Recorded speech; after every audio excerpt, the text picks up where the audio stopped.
This program features live coverage of an African safari and may include animal kills and carcasses. Viewer discretion is advised.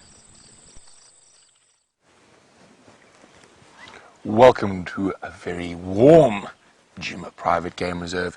There's rain in the air, there's fresh leopard tracks on the road, and this is Safari Live. Ready.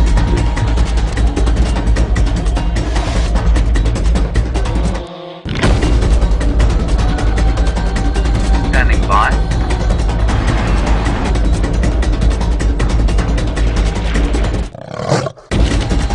Five, 4, 3, 2, 1. You are live, you are live. Welcome to a very warm and muggy Djuma private game reserve. My name is Brent, and we have our wandering cameraman Xongile back from his adventure in the Masai Mara. He looks a bit skinnier than when he left, so hopefully we'll fatten him up again shortly. And Jamie's just told me there's male leopard tracks heading onto Zoe's road, so I'm going to go around ahead. And of course, Jamie, I think her plan is to go look for the Queen Karula, and of course those two delightful little bundles of joy, Xongile and Hosana. Now, as I said, there's quite a bit of rain in the air. We've got our rain covers on already. It started raining probably about half an hour before we got on the vehicles, and it's sort of been this warm and rain hard, warm, not threatening, non-threatening, threatening, non-threatening. So we'll see what happens. But we are prepared to weather a storm. Now, the camera is in its rain cover already, so if you hear any funny scuffling noises, it's Xongile operating through a rain cover. But hopefully, the animals will be out and about. So we're going to have a quick look for this male leopard, make sure his tracks haven't departed Djuma. If we get no luck with that leopard, I think we'll go look for the Kahuna bride, while Jamie checks on the Karula.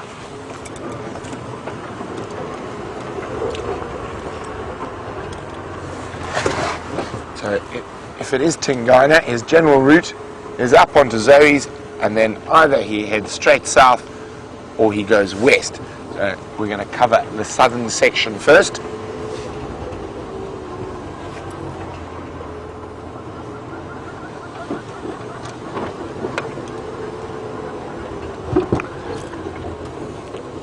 While we're still in search of leopard tracks, Jamie's got them, and I'm sure she wants to say good morning.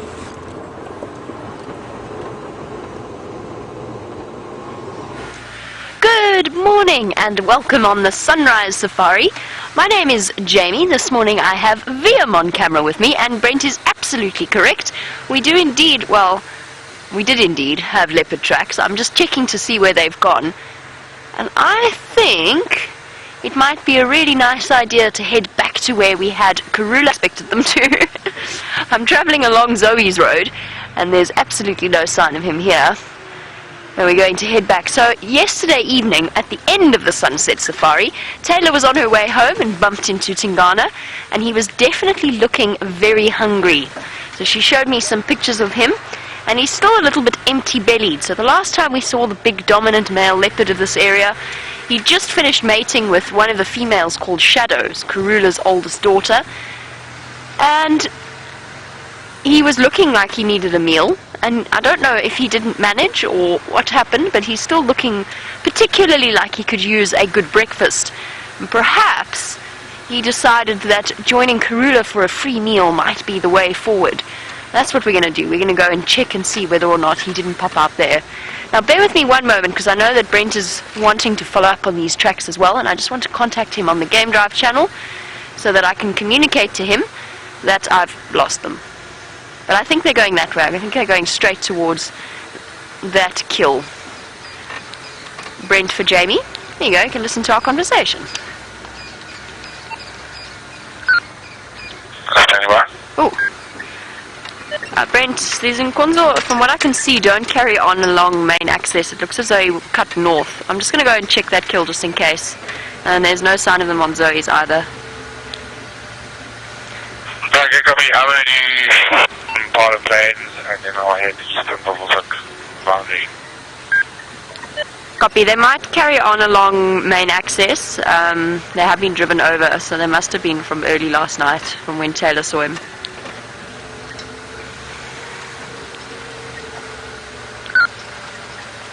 Here you go. Copy.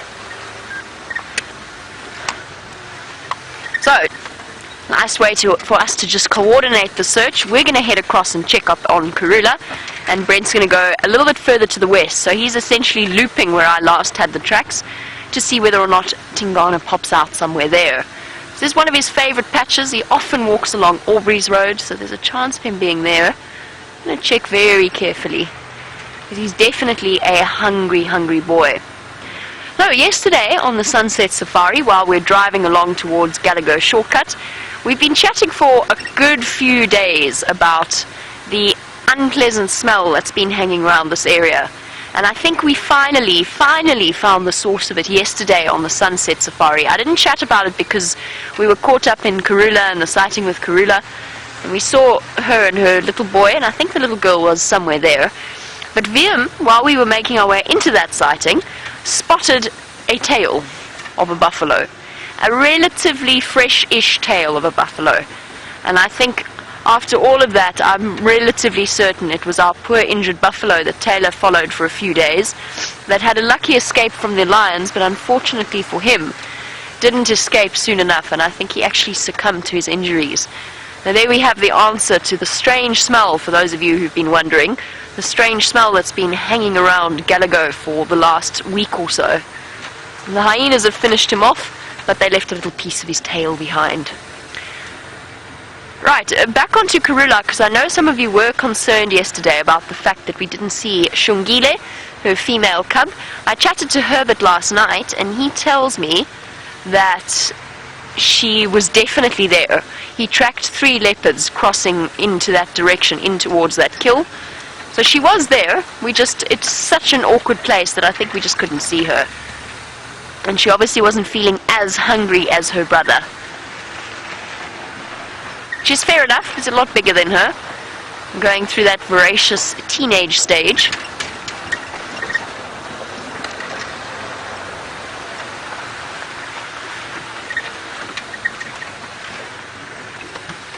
Okay.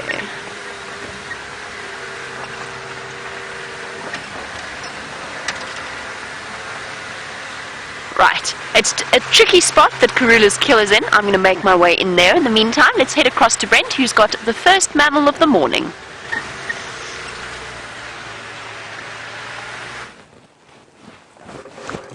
Well, nothing quite like starting your morning with a few heifer lumps. So, a little breeding herd of elephants. I can only see 3 at the moment.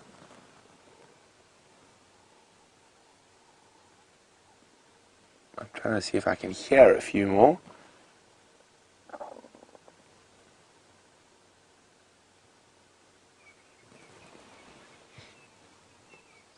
Oh, that one's got an itchy bottom on the other side of the road. Let's go forward a bit. Oh, of course.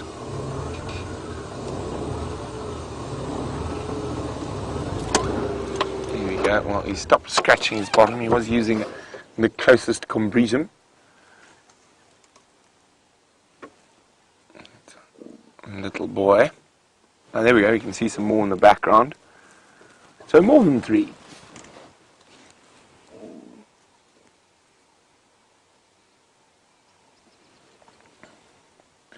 Now it's quite interesting to watch their food choice now that we've had a little bit of rain.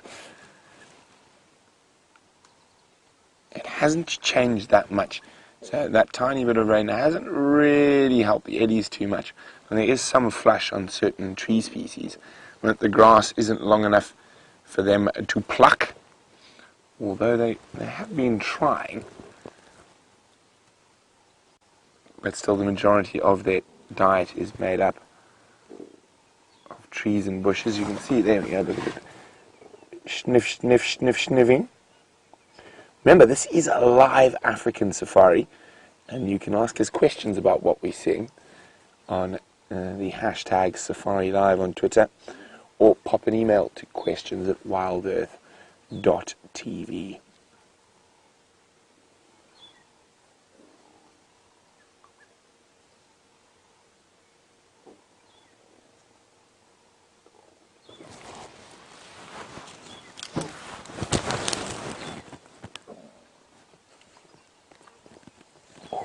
Now we can actually hear there's quite a few around us.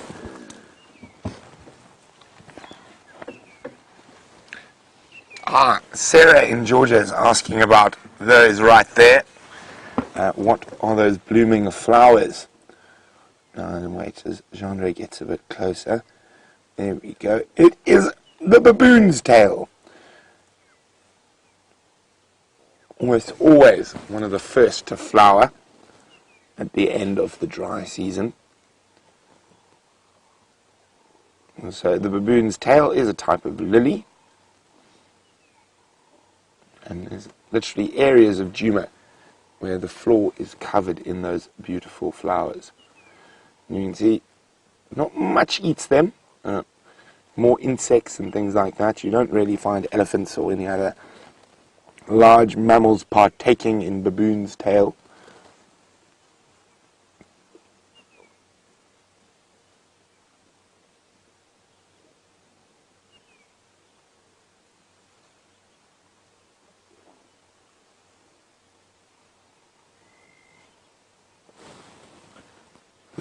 The birds seem particularly chirpy this morning as well.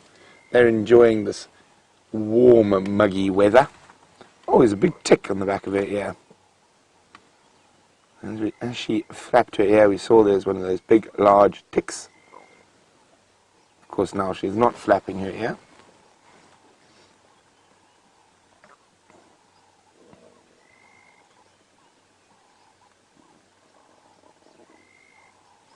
Continue, Genre. There we go. There it is. You can see the tick. Right on one of those big blood vessels in her ear. So those ticks, once they become really, really full, and they will actually just pop off and drop off and go digest or lay eggs. And Genre, of course, likes to walk and is the walk cameraman. So I'm sure Genre will get to meet lots of those ticks babies throughout the year as they eat him.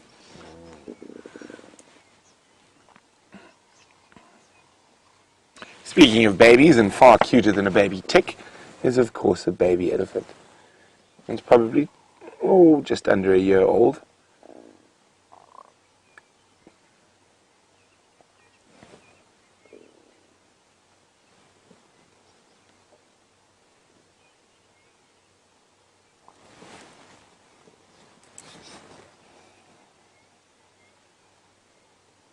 Now, Anna-Marie says the Ellies match the grey weather perfectly. That they do, Anna-Marie, but I think we might be in luck and the grey weather might be on its way out, because we've got some very thick candy floss-like clouds above us and one patch of blue sky. And there's almost no wind this morning, so very still.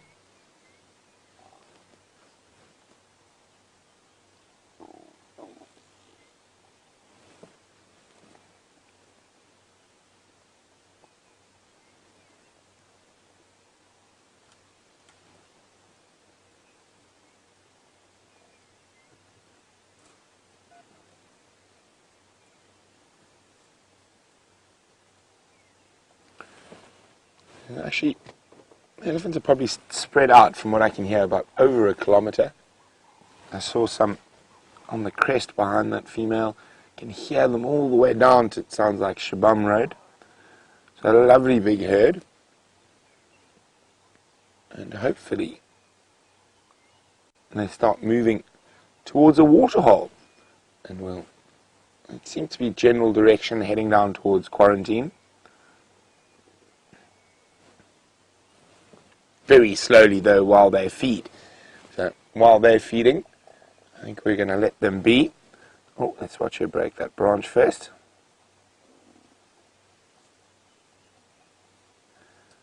Very daintily done.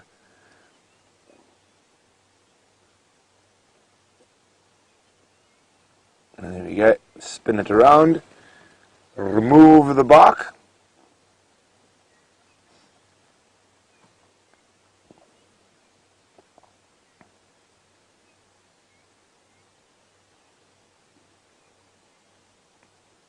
Look at that.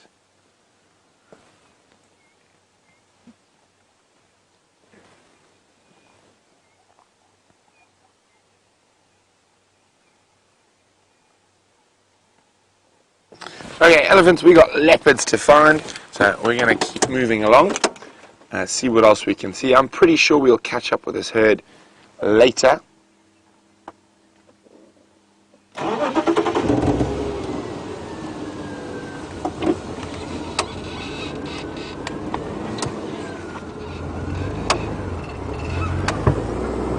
Oh my hellies!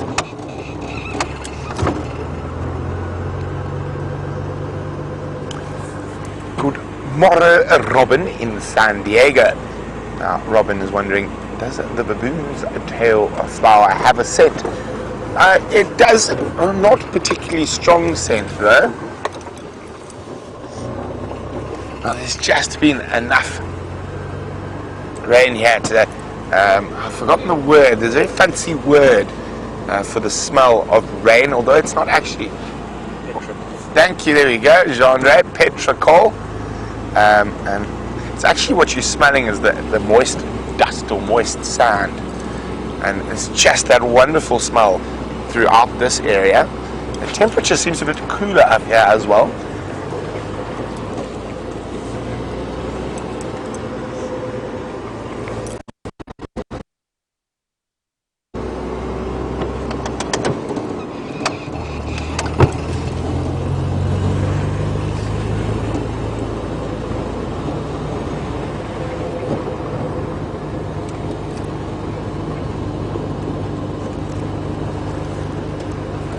Now, Jean-Ray, do you think we're going to get wet this morning? I'm not sure. I thought we were, but I think it's going to dissipate.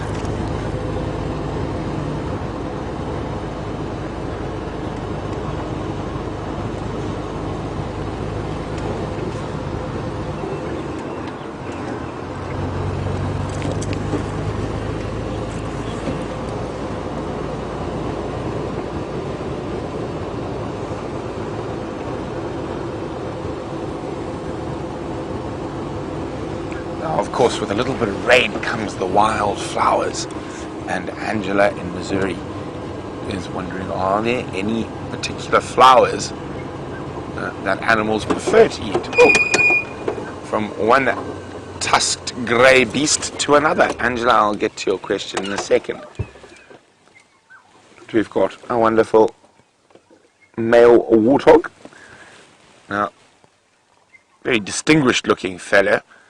You can see it's almost like a Victorian curled up moustache on this male warthog.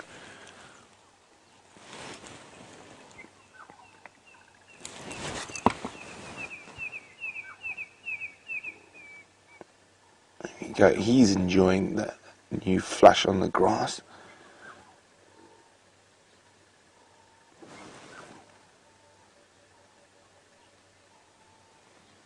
And he's not so trusting of us. He's got wonderful sideburns.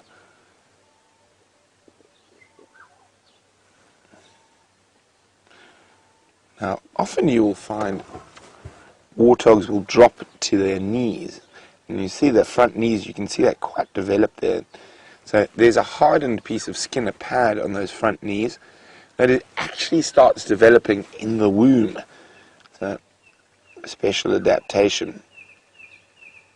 Now, I said this was a boy. I apologize. It's a girl. And that is quite strange. She actually has 2 sets of warts when I first saw. And that is quite strange. And if you look carefully, There's that large wart next to her eye, and then she's got a smaller wart just next to the tusks. Now normally when you see two sets of warts, it's a male. Maybe she's a bit confused. And you can see they are quite underdeveloped though.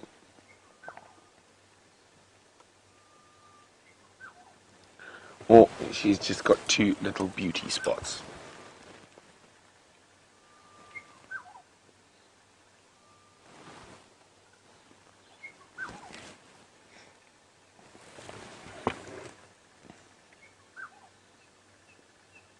And see how she's using her nose to sniff out the tastiest treats. There we go, you can see that pad on the front of the legs I was talking about now. Quite nicely, you can see it's free of hair.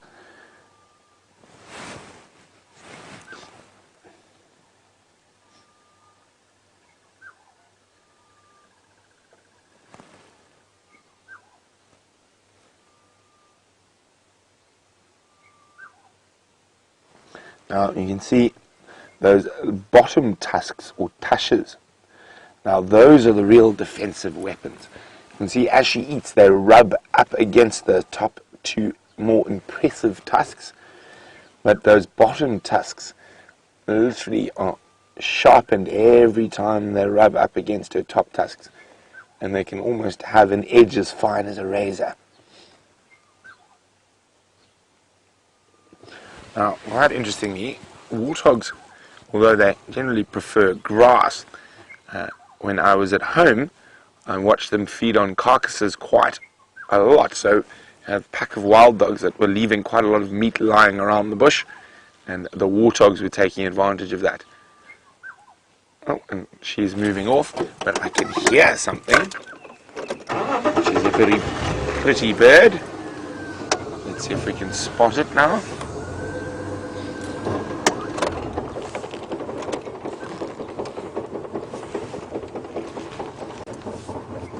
Oh dear, it seems to have flown. Oh, Jean, look at that sun. There we go, look at that sunrise.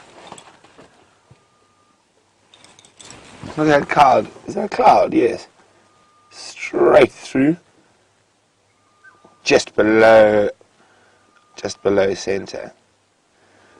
Just the tiniest wisp of a cloud.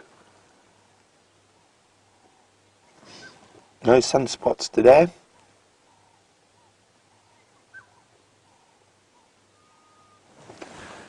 Now, in the background we can hear this.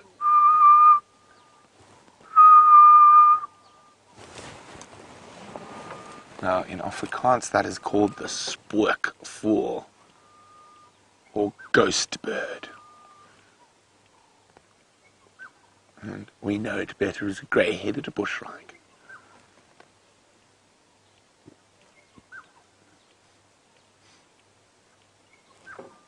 It seems to have moved off a bit further. So we'll do the same.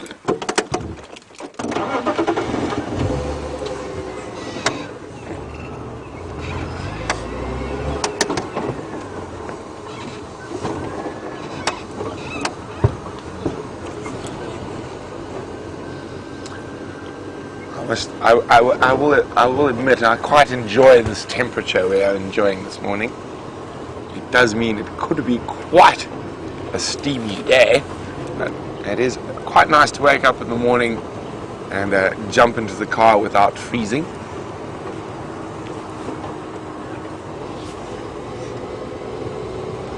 Aha. Now, a little bit later in the morning, I'm definitely going to be checking a lot of these trees. Now, it is, of course, the weeping boerbean, and they have started flowering.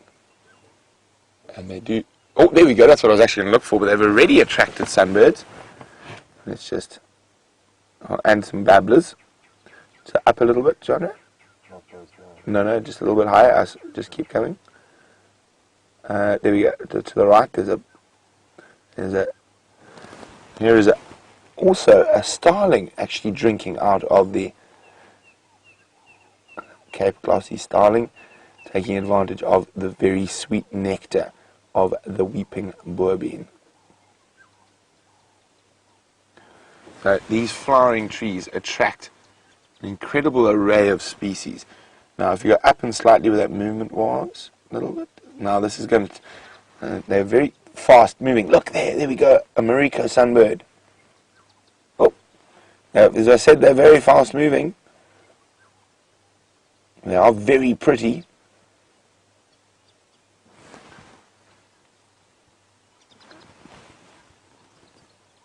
He's to the left slightly. Right on that far sort of, there we go, in that bunch. Oh, there's a sunbird argument, but they're arguing at high speed.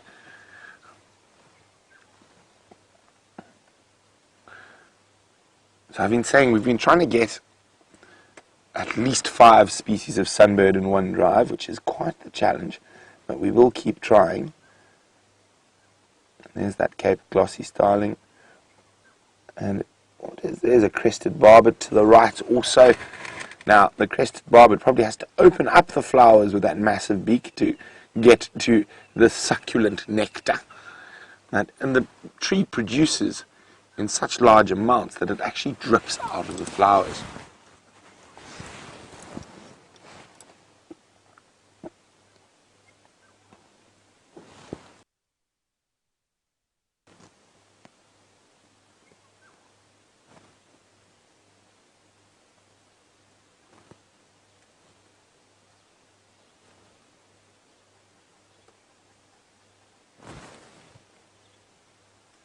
I thought I heard something there, but alas, not.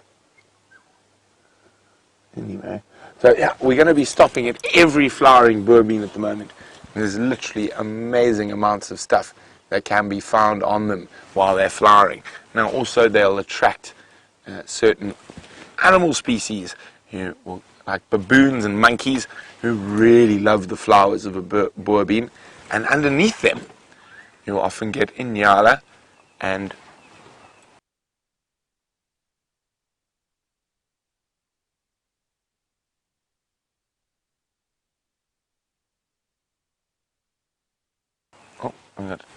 butterfly or moth flew right into us. We will find nyala and bushbuck, who really will take advantage of how messy a feeder the primates are.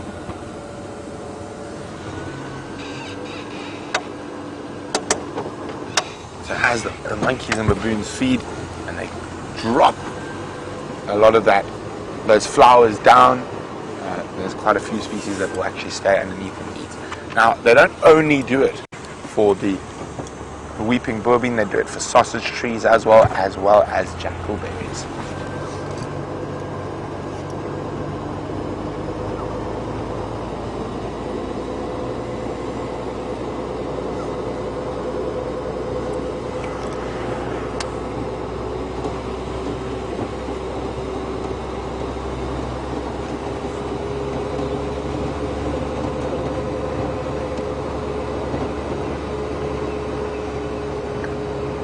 Now we're going to keep searching, see what else we can find in this glorious early summer wonderland, but it sounds like Jamie's hunt has been successful. Let's go have a look. How lucky are we? Look who is still here, and guess what? Both little cubs are with the Queen of Djuma. So there you go, those of you who were missing little Xongile, she is here. We can't get a view of her at the moment, but she is around. And there, of course, is the Queen of Djuma, Karula.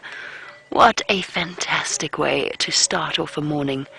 And her being the clever girl that she is, she's actually taken the kill from yesterday. Oh, hold on, here comes Hosana, the little boy. Gonk. Hello, Mom, let me headbutt you. I see Karula's still in a mood. She was in a little bit of a mood yesterday, and it seems to still be the case today. Hello, little boy. She wants to get to breakfast first. There she goes. Up the tambuerti tree towards her kill. Oh, big stretch. Oh. Fair enough. Oh, she's so cross today. I think we'll make sure to give Karula plenty of space. Her bad mood has persisted, and she's not interested in the playful attentions of her little boy. She wants breakfast. Oh, I'm so, so glad that they're still here. Hello, you. What's Mummy up to? Oh, that face. I said this yesterday, but it's still, I cannot believe how big they've gotten. It's amazing. Here we go. He's going to go up and try and join her. Is her bad mood going to prevent it? I think he's taken the sensible course of action for now and decided that actually maybe it's not worth Mom being terribly unimpressed with him.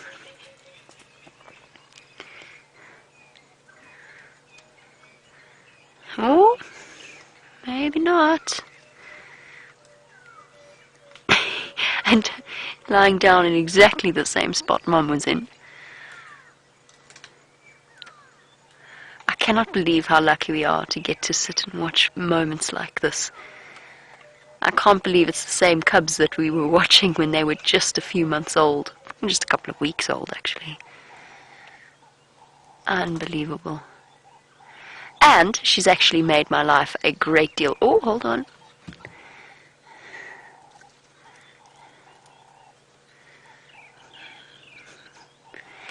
I think you should just let Mom eat, little one.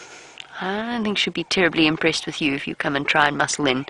And let's face it, we all know that you ate most of it.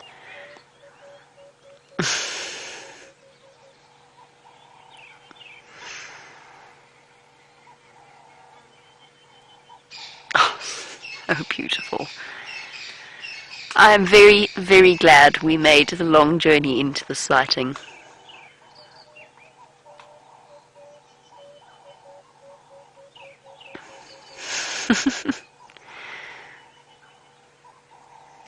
Little sideways turns of his head. Please can I come and eat? I'm a growing boy. I'm hungry. Yesterday on the sunset safari, he sat and munched away for a considerable period of time, far more so than Karula did. And I think in the end he actually got most of her meal. Okay, no. Go fetch your sister. Come on. We haven't seen her properly in ages. No sign of Tingana, by the way, the potential father of these little cubs and the leopard we were tracking earlier. Go fetch your sister. Yes, I know she's there. Go get her.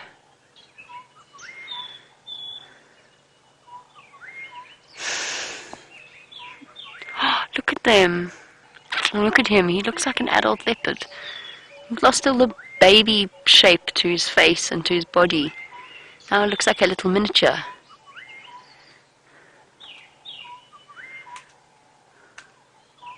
I think she's right there. She's just out of view. Somewhere just up there. The Xongile has always been the shyer of the two.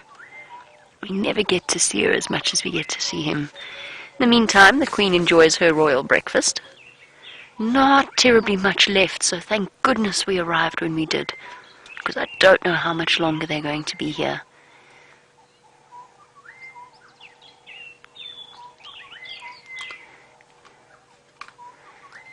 Using her carnassial shear to bite through little bits of bone.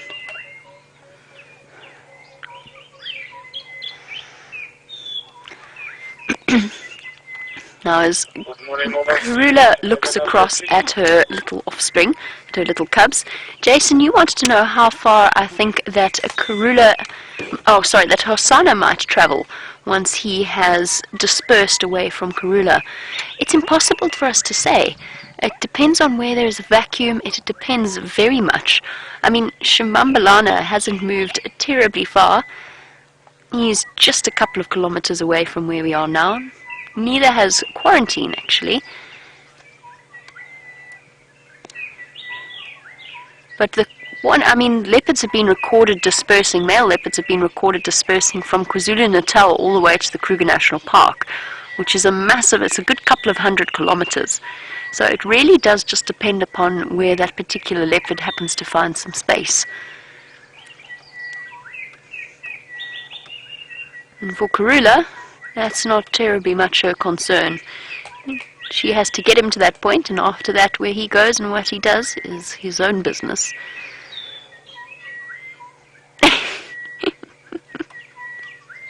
Bit of bone.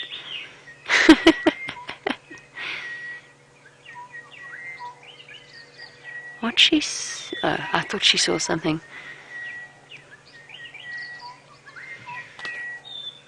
Oh, Robin, I actually wanted to draw attention to it, but I've been sitting just waiting and letting us enjoy this sighting. We've got a lovely, lovely dawn chorus this morning. All of the birds chirping away.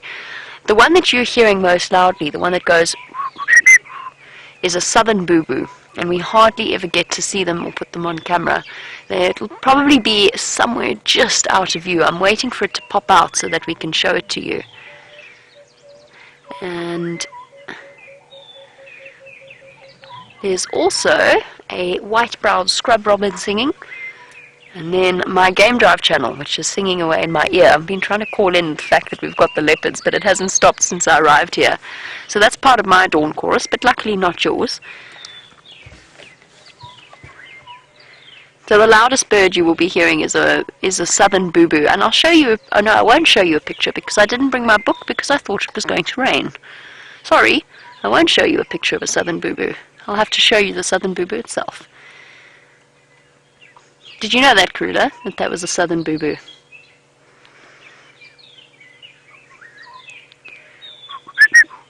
I don't think she's terribly concerned. Our morning tax orbs. This sighting's actually, the visual's much better. She's put the bamba in a shlashla on the southern side.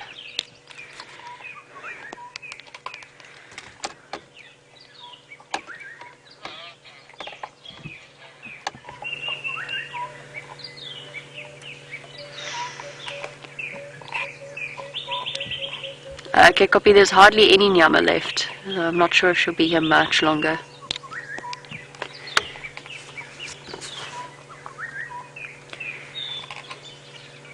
I'm just chatting to Taxon and Aubrey and letting them know that if they do want to come... Affirmative, and both Bantuans are visible on the southern side, just up on the crest.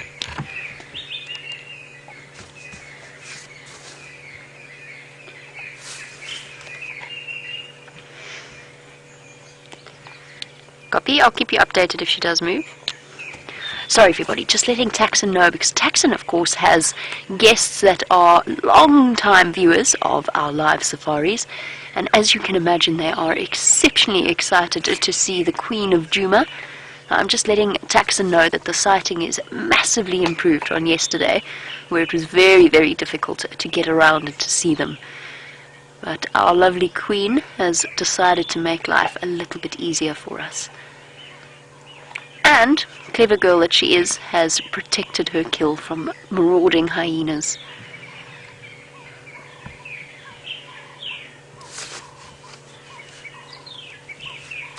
Awesome.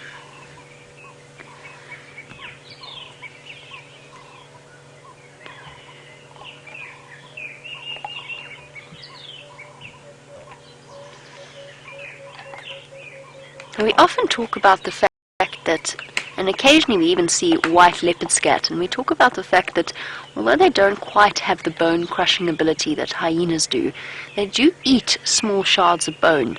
And yesterday when we saw Karula, I think one of the reasons behind her bad mood was she had a particularly upset stomach. And that was probably from eating shards of this bushbuck's bones. Now, generally, when they catch something like a steenbok or a duiker or even a baby warthog, the leopard will eat all of it. Hooves, jaw, skull, everything they're capable of crunching. But for something slightly larger like this bushbuck, they just crunch away at the sort of thinner, smaller bones, the edges of the ribs, a little bit around the joints.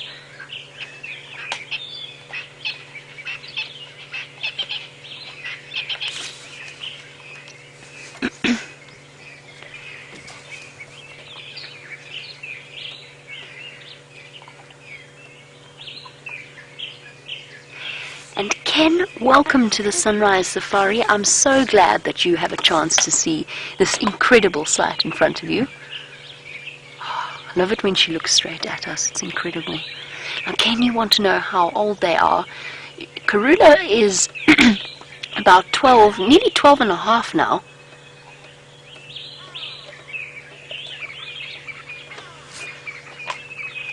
Sorry guys, Taxon's just trying to get hold of me. Ken, hold off 1 second. I'm going to tell you about the cubs in 1 moment.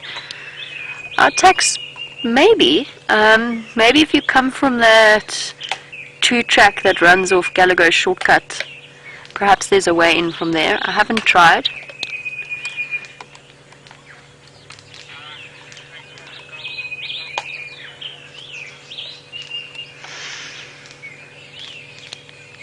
For now, Tax visuals 5-5 from down in Nishkova.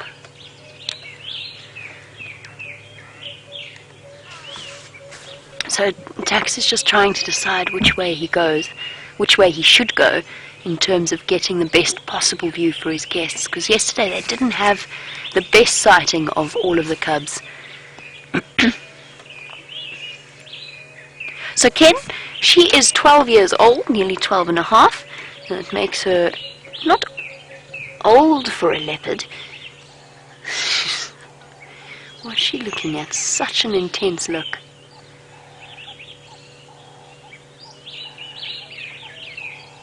What's wrong, girl?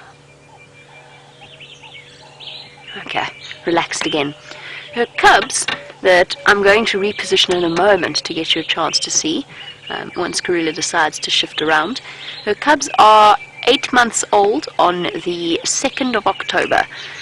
And it's very, very rare that we know the exact birth dates of leopard cubs, but it just so happens that we noticed Karula behaving strangely when they were born, and Brent went back the next day into a drainage line and saw them when they were only a couple of hours old, which is incredible. That is one of those rare, rare things. I have never seen leopard cubs newly born. Something that is exceptional and so incredibly lucky. There's still quite a lot of meat, actually. I'm surprised. I didn't realize. I'm happy to see that. It might keep her occupied for a considerable period of time.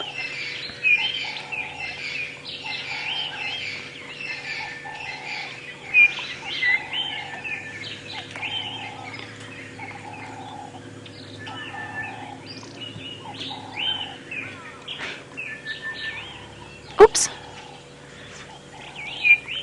At least her table manners are better than the lion's.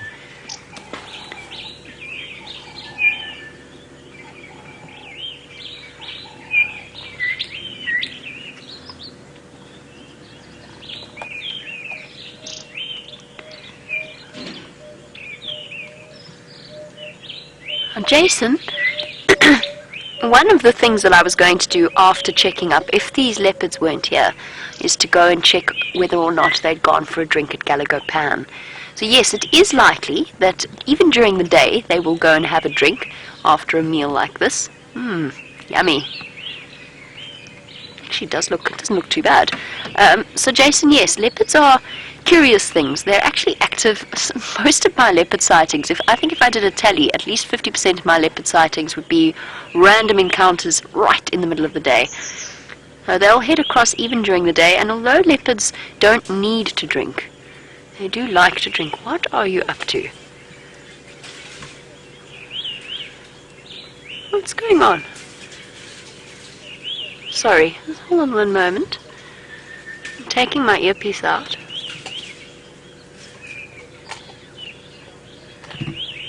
Is that the cubs playing?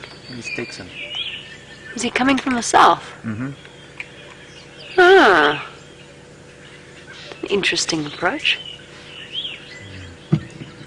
Okay, sorry. So yes, they'll go and drink at any time of the day. They don't need to drink, but they do like to drink when there's water available.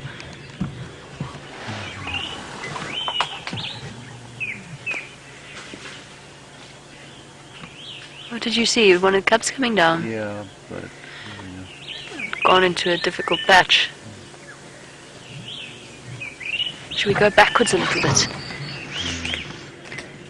Doubt we'll see her. I don't think we'll see her. Okay. So Viam just spotted one of the little cubs moving into the drainage line. And... well done, Tax. It is Texan. I'm most impressed.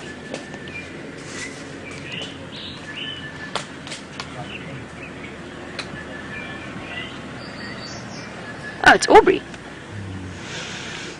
Get behind us. Oh, there's Nyala. Uh-oh. That was incredible. So why is everything running? Here come more. Wild dogs. There's wild dogs in the sighting. Unbelievable. Oh, it's going after the Nyala. It's a standoff. The little Nyala doesn't have anywhere to go. And he's basically playing ring around the rosy. I don't believe this. Where did you come from? I wondered why that Nyala was so panicked.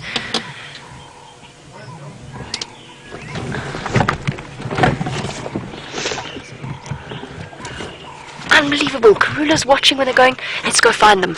Sorry, Karula. Let's go find these wild dogs. Steph was chatting yesterday about the fact that I have the weirdest, randomest luck when it comes to sightings.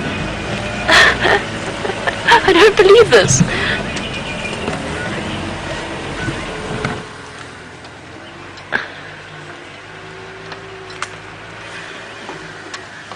Let's just go see. I wonder if they caught that Nyala. I think they might have. They were so close. That's why the little cubs raced off. They obviously knew something we didn't. And that's why Karula's been on edge the whole time. I wondered... There they go. Hold on.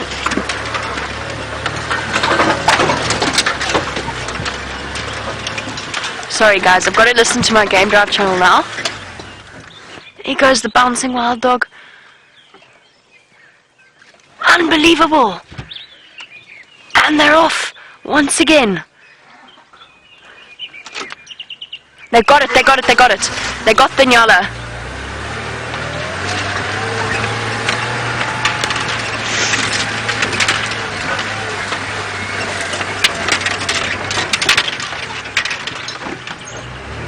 There they go, they've got it. Oh, poor little thing, you didn't really have a chance, did you? Oh, shame, it's a tiny little Nyala. And that's it, gone. Unbelievably quick. That's incredible.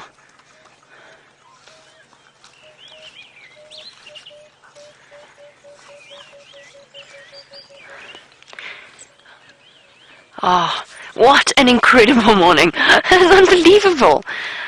These wild dogs just have the most incredible way of showing up. Now, for those of you who are sensitive, I'm sorry, this has happened so quickly, I didn't even have a chance to warn you. But if you are sensitive, please don't watch what's happening right now. Although already I can tell you that this Nyala's death was very quick. I can hear the squeaking of the wild dogs. I'm going to reposition now that we've had a chance to see them. It's basically almost finished, and they're going to be up and running in just a few moments. The amazing thing about Wild Dog is that their ability to scoff incredibly quickly and then just move on to the next thing, because their metabolisms run so high and they are such efficient hunters. Hi guys, well done. I'm going to stop here so you can hear the sounds.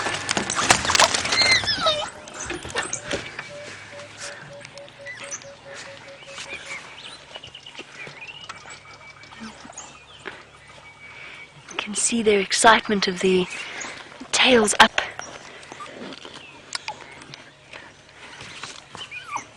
And pulling it apart. And that entire carcass is gone in less than, what's it, 5 minutes? Less than that. 3 minutes. 3 minutes. Unbelievable.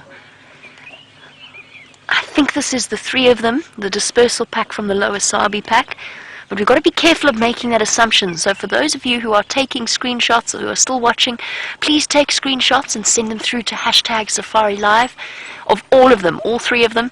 Ideally the left side, but right side is fine. 1 female and 2 males, I think. Or is it 2 females and 1 male? Oh, the male's got it. No, it's 2 males and a female. Our stations come along that 2-track. They are on the northern side. They've got a nyala bumba.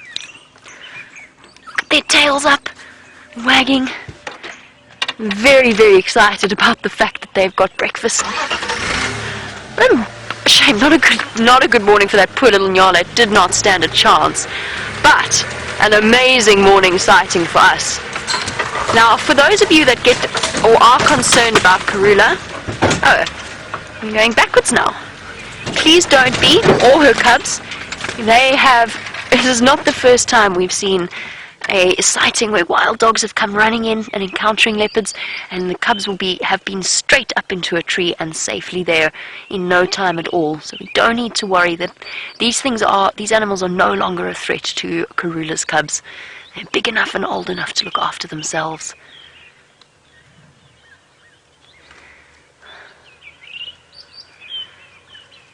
I wonder, it's amazing we've had encounters of this nature with these wild dogs. The lower Sabi pack.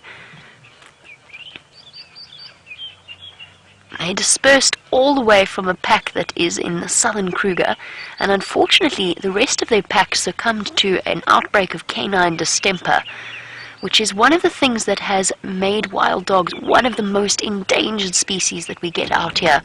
So for those of you who are joining us, these are one of the most endangered, in fact the second most endangered carnivore in Africa. And I'm so glad that you've got a chance to see them. Every single moment that we spend is a gift.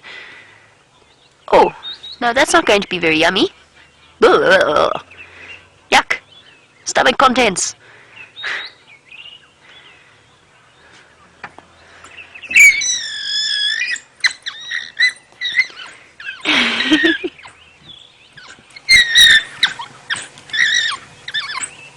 Look at that. This is a wonderful thing about wild dogs, is they don't fight over food. They beg. They play the submissive game. Whoever can be more submissive actually wins. Now that squealing, high-pitched squealing, ears flat and down, is a wild dog behaving submissively and basically a begging behavior that stems all the way from puppyhood. Here comes the third one with its snack, with its lunchbox. Now, I said that nyala's death was quick. It was so quick. Tamira, you wanted to know if it's true that wild dog eat their prey alive. Sort of, yes. But in a way, it's actually much, much faster. I'm not sure, Tamira, if you witnessed that lion kill, or if you have ever witnessed one of our live lion kills, or perhaps you couldn't witness it. It is one of the slowest processes. It is, especially with something that large, whereas with wild dogs, they essentially grab their prey, and it sounds terrible. They tear it limb from limb and immediately eviscerate it, but it's actually, in a way, it is quicker than death by one of the big cats. It's not slow strangulation. And in the space of 2 seconds, these wild dogs have caught and killed that nyala and started feeding. So yes, in a way it is true that they eat their prey alive. So does everything out here. Lions definitely do, leopards do as well. Sometimes leopards play with their food. They're not governed by the same moral choices.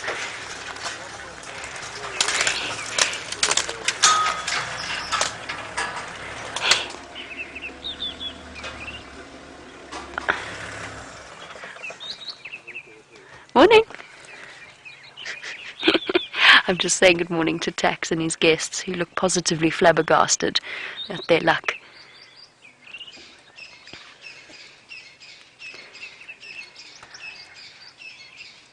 There's nothing left. They are such amazingly efficient predators. Now, unlike our leopards and our lions, if a leopard had been spotted by those nyala as the wild dog had been, there is no way that the leopard would even think about trying to catch it. These wild dogs have such a different hunting approach, coursing through the bush, using those massive radar ears to locate their prey, and then just chasing them down. They are fast and they have such incredible stamina. They're positively tireless. I still can't believe we had wild dogs rush into that sighting. This is becoming a bit of a thing now. Surprise wild dogs in the morning. They just show up out of nowhere. And they'll cover many, many kilometers during the day. Not during the hottest part of the day, but on a cool morning like this, I wonder how far they've traveled already. This probably isn't even their first kill of the morning. Oh, sorry, buddy.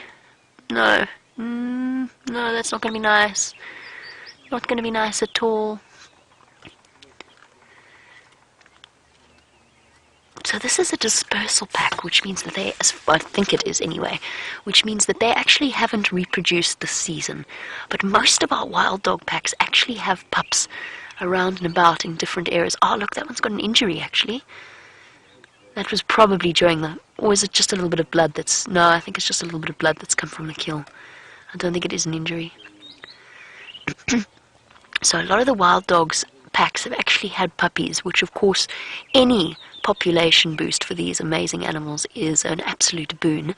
We haven't seen any pups yet. They didn't den on our Traverse area, but apparently they are starting to move around with the packs. Now, I'm sure all of you looking forward to seeing wild dog puppies once again as the Investec pack and the Sabi Sands pack move back into our lives.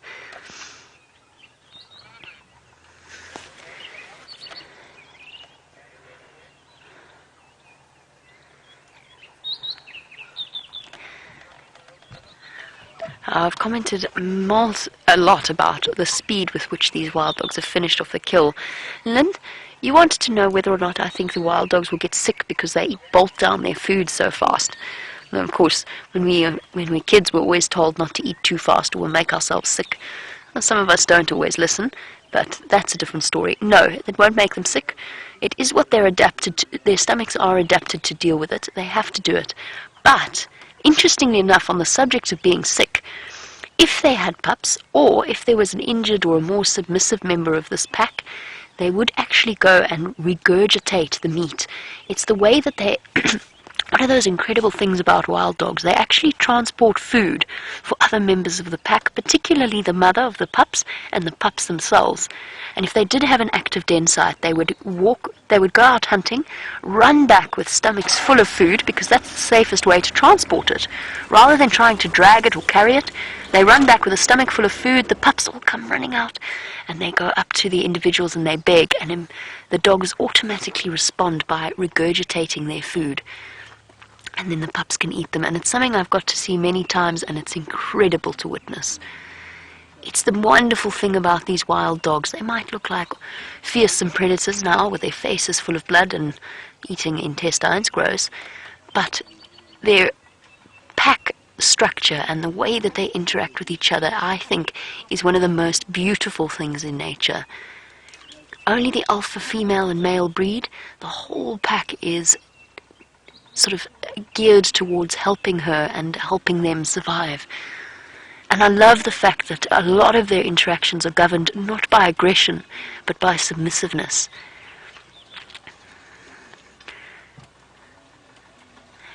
Think about what a lion kill looks like when the lions first make it. Think about how they fight over it.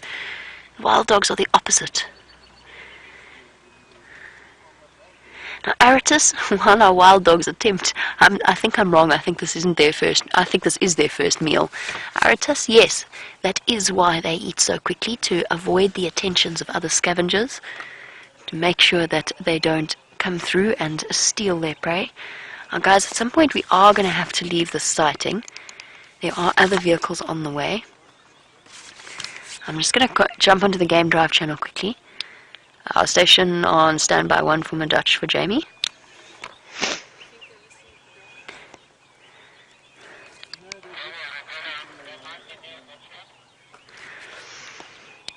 Okay, copy. What's your position?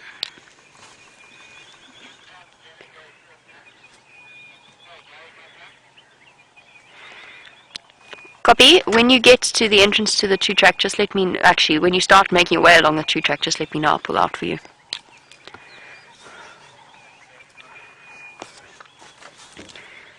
Sorry, guys. It's only fair to let other vehicles in as well. Alright. I would reposition, but I actually can't right now, so I'm just going to go forward a little bit and see if we can't get a view from around here. What an exciting way to start a morning. I don't believe it. VM, I think it's you. It might be you that brings the wild dog luck. But I'm awake now. I'm awake too. I'm definitely awake now. I have to say, this morning was a sort of not a rough start, but just a relatively slow start for all of us at camp. And this has definitely jolted us into wakefulness. When I say these animals are endangered, when I say that they are rare, there are less than 500 in South Africa. That is how rare they are. There are easily tens of thousands of lions, leopards, even rhinoceros are over at least 10,000 in terms of population. There are less than 500 in the country, and probably less than 4,000 in Africa. They really truly are a very special species, and a species that has been on the brink of extinction a few times. And they're such beautiful animals with their Mickey Mouse ears. I can't wait until we start to see the pups again.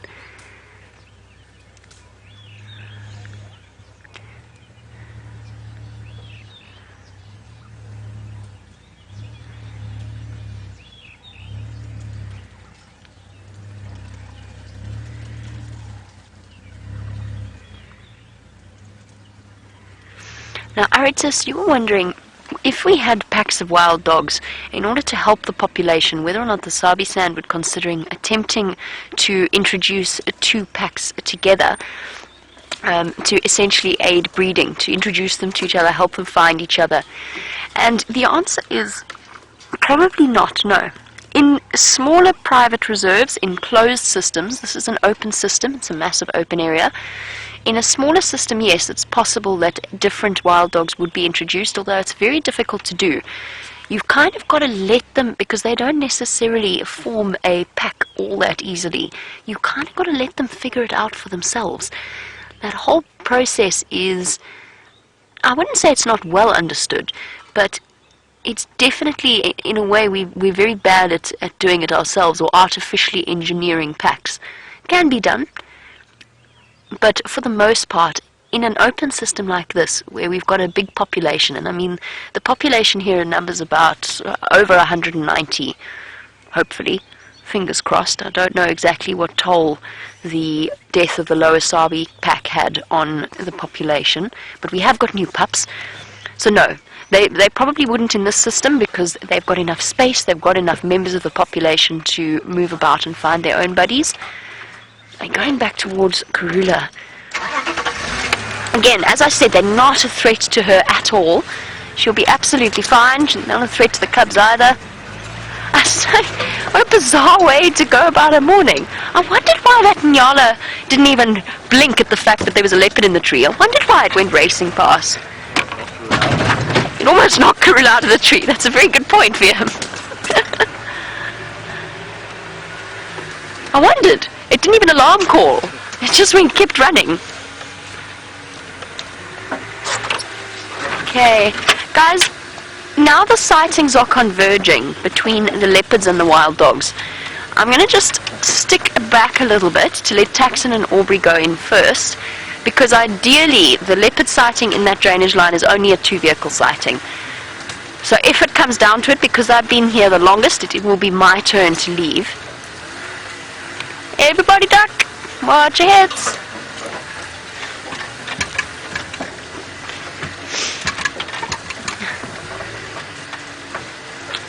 The animals, I just want to get hold of Brent. I just want to double check where these wild dogs are going, and then I'm going to get hold of Brent.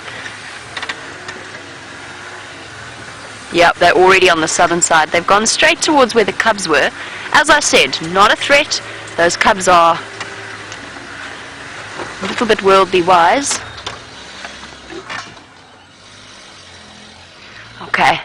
We're going to try and figure out the logistics of this situation. So for now, I'm going to send you back over to Brent. I'll catch up with you very shortly.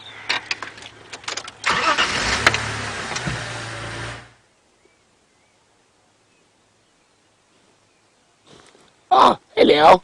It seems like you're having all the fun with Jamie this morning. So Xongile and I have come to look for the Karulas. And you can see they've come for a drink here. Now, probably early last night. There's a bit of drying at the base of the tracks, but not too much. So that's a little cub track. There are adult tracks as well over here. And they've gone into what seems to be their home now between Hyena Road and Gowrie Cut Line. So we're going to head down Hyena Road, see if they didn't change their mind, and then head around and check Gowrie Cut Line. Now, I haven't heard any alarm calls, and I haven't heard any cubs yet. So hopefully that changes shortly. But the one thing is for certain is that the rain has gone away.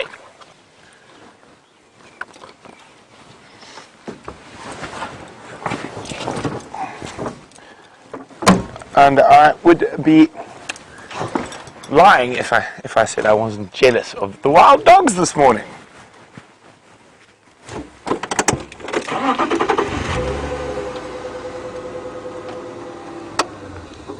Jamie?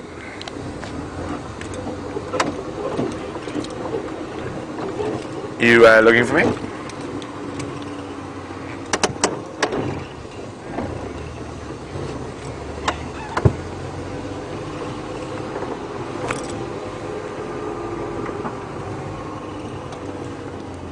Copy, thanks. Can you confirm exact last position of the Nkumas yesterday?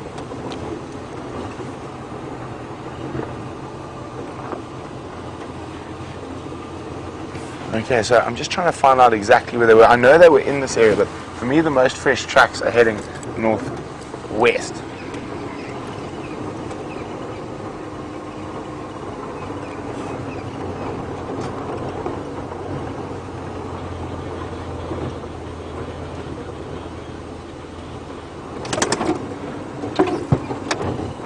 Oh!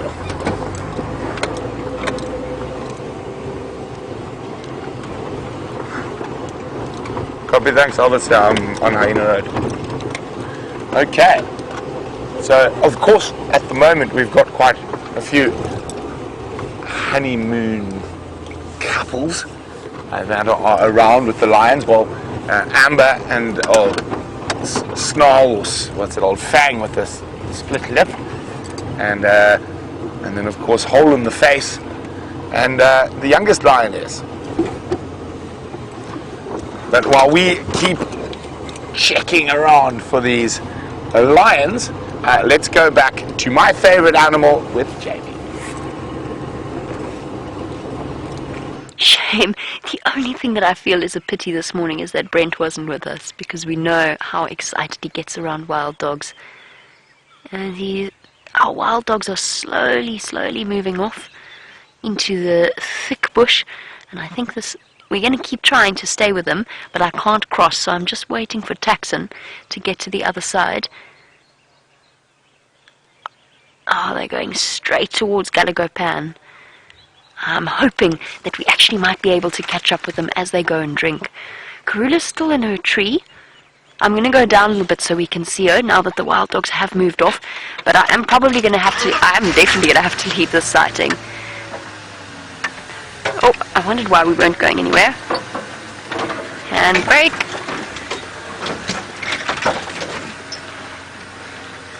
There's Karula. I wonder where her cubs are. She knows they're safe. She knows the first thing they would have done is shoot up into trees and find themselves a safe spot. Nope, she's had it. This is just far too much trouble. Sorry guys, that's my fault. My car's rolling forward.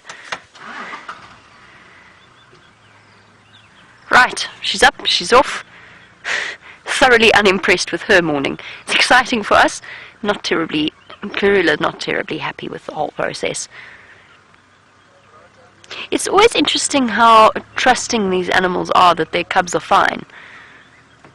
We'd automatically, from a human perspective, we'd think that she'd immediately go rushing forward to where the wild dogs were, calling. But she's no fool. She knows, first of all, that she's taught the cubs all they need to know about surviving these situations. And she also knows there's no point at putting herself at risk, going closer to where the wild dogs were. So off she goes. What do? Wild dogs? Do we go to wild dogs? Do we go to Karulas? Do we go to wild dogs?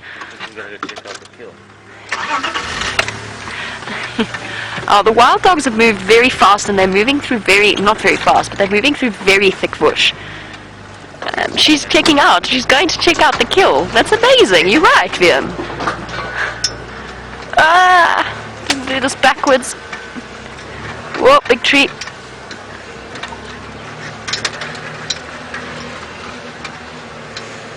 She's gone straight to where they killed that nyala. Unbelievable. Oh, look, she stole it. She's running off with the kill.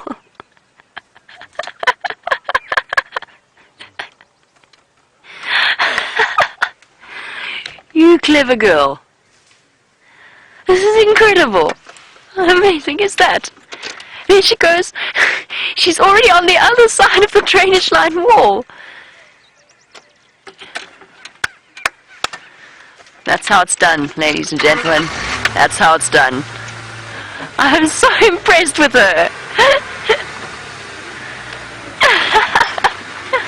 She's incredible. Such a clever girl. Leopards are such opportunists.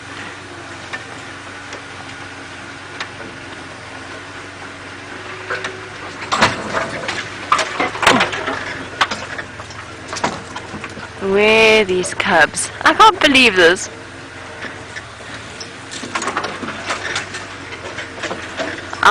I know that Mike, just by the way, on the subject of the wild dogs, I'm so glad we stuck with Karula though, but on the subject of the wild dogs, they are heading straight. Oh, she's unbelievable.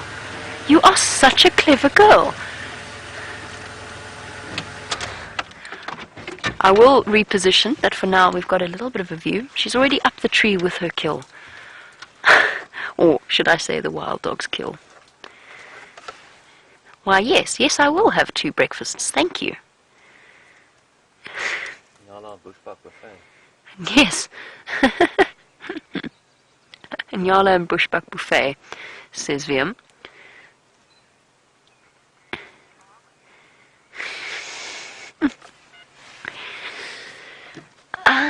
Unbelievable.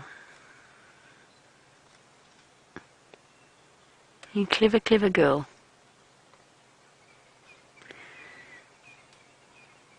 These are moments in the bush that you don't often get to see.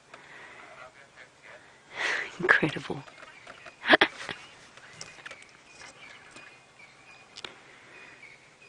There's the cub.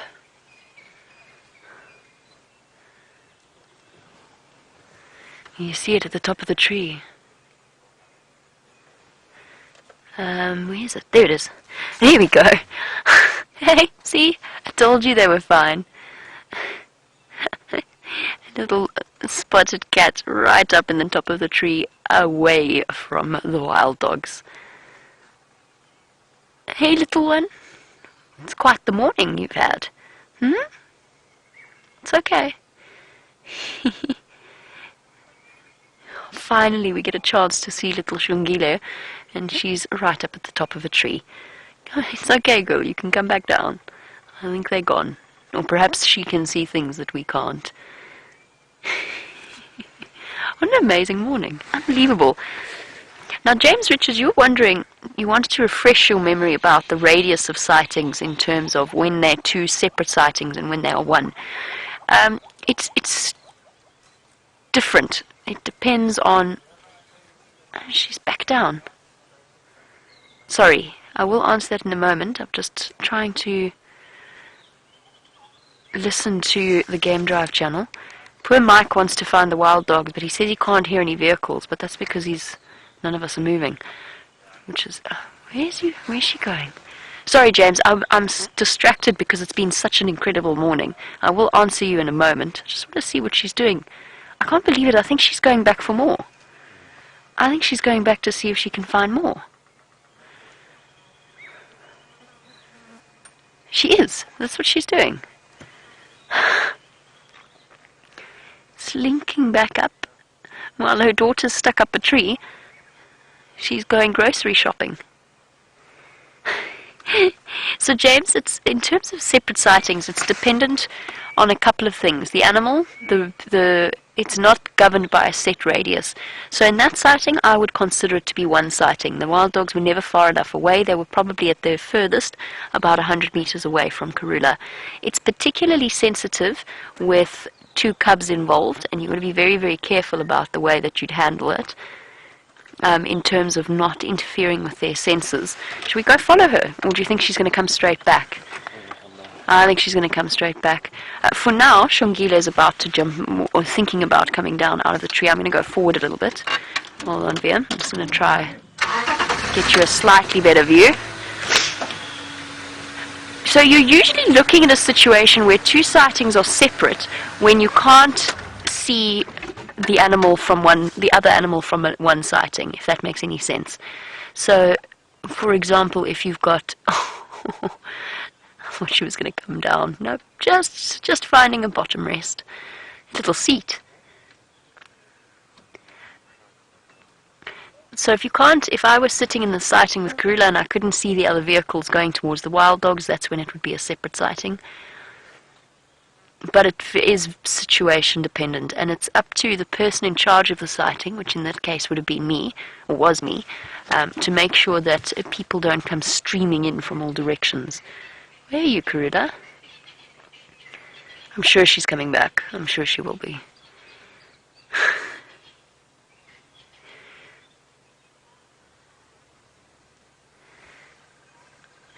Just goes. Did you see the male? Cool. Liam's eagle eyes have spotted the male cub. Oh yes, well done. A bit further. You'll get him. Well done. Sorry, I'm just holding the vehicle still. Watching Mom now. This is incredible. Well done, Liam. And just look at that light.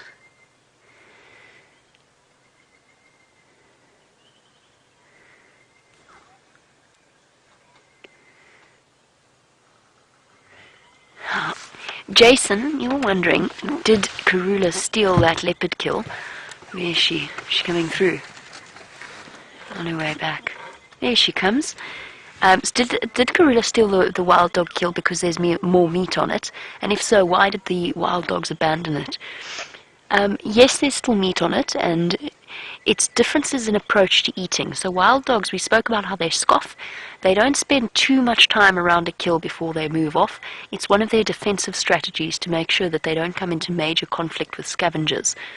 So they move off as soon as they've eaten as much as they can. They don't spend time in the way that Karula was doing. What you got there, girl? Yummy. More breakfast.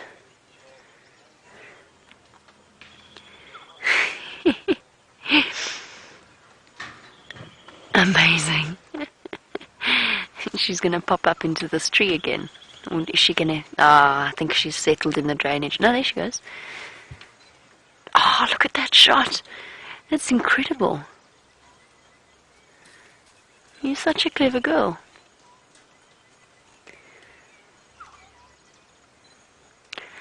Maybe I'm biased, but I actually think that Karula's very, very clever. More so than your average leopard. I don't know what it is. But I suppose all leopards would behave opportunistically. So the wild dogs didn't finish it off because they don't. They just generally don't. But she can go and fetch it, take it into a tree, and then eat it at her leisure. So she can spend a longer time stripping away meat from the bone and getting the scraps.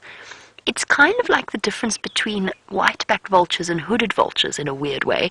So hooded vultures will eat as much of the kill as they can, but they're not really geared towards getting at the little bits of meat that are attached to the bone. And the hooded vultures are like the toothpicks of the bush with their thin beaks, and they can come and finish off the bits in between the joints and the ribs. Karula can just eat at her leisure, and her teeth are, her jaw strings are not greater than the wild dog's, but it's just the fact that she can sit with her carnassial shear and scrape. I don't even want to know what bit that is.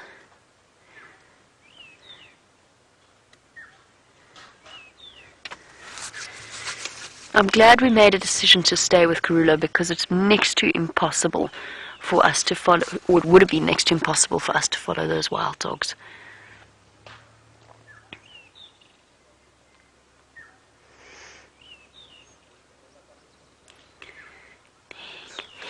Bear with me one moment, since we have got a view of these leopards. I just need to chat to Mike, who I believe was coming to the sighting. Mike for Jamie.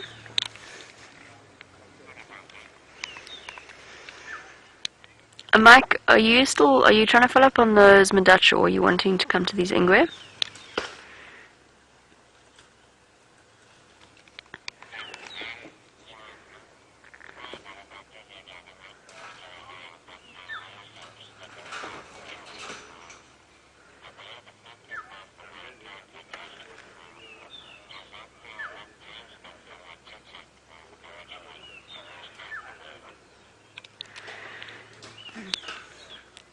No, it's still the same lock. The two Bantuans are on the southern side of the Shkova, and you can't cross the Shkova. You either have to come in from the south or the north. Aubrey and myself are here on the north, Tax is on the south. Karula looking across. Little ones coming down.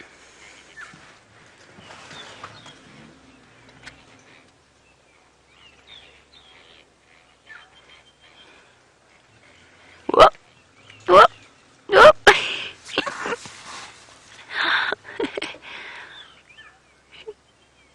The sideways approach. Oh, look at you. Aren't you just the picture of grace? Isn't that incredible? Karula's actually going to greet her. Now she's going to go and check up on her. Okay. Come across, little one. It's okay. Wild dogs have gone.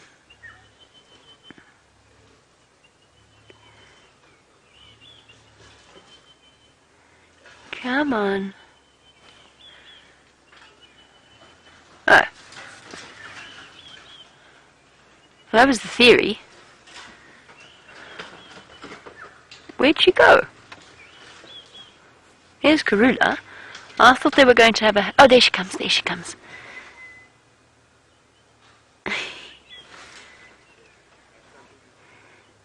Here you go, little one. Oh, isn't she beautiful?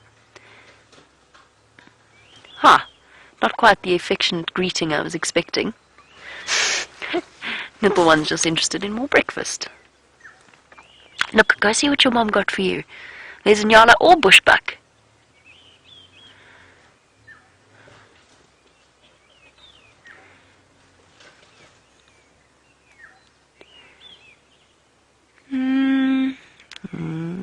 Nah. Not quite a meal fit for a princess. On to the next. Going to investigate what Mom brought home from the shops. I'm glad to see she is full-bellied, even though we haven't had a chance to see the female feed up until now. It's just because she's doing the little female thing of showing quite a bit of independence. She's often separate from Mom. And Christopher, that brings us to your question, which is, when will leopard siblings separate from each other? And it depends on their genders, because the females often disperse from their mothers sooner than the males. So if it's a female-male litter, then at about just over a year and a half, the females often spend a lot of time apart from their families.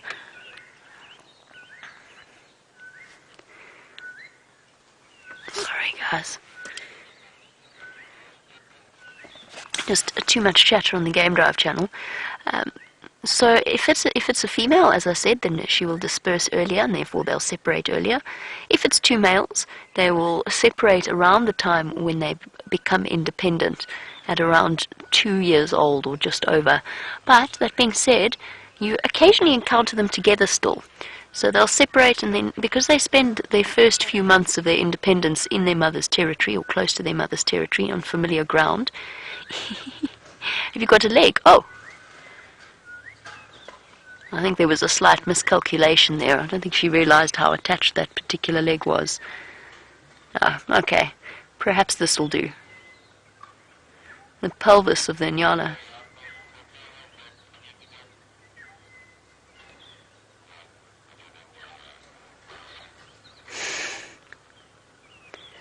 If it's two females, then they will separate a little bit earlier, since they both become independent earlier. This is gorgeous. She hasn't quite kept her brown eyes that she was born with, but they're still an interesting color. I was hoping they'd stay a deep golden brown, because it's very rare to see a chocolate brown-eyed leopard. But they've slightly lightened in color. She's still gorgeous though, still living up to her namesake of the beautiful one.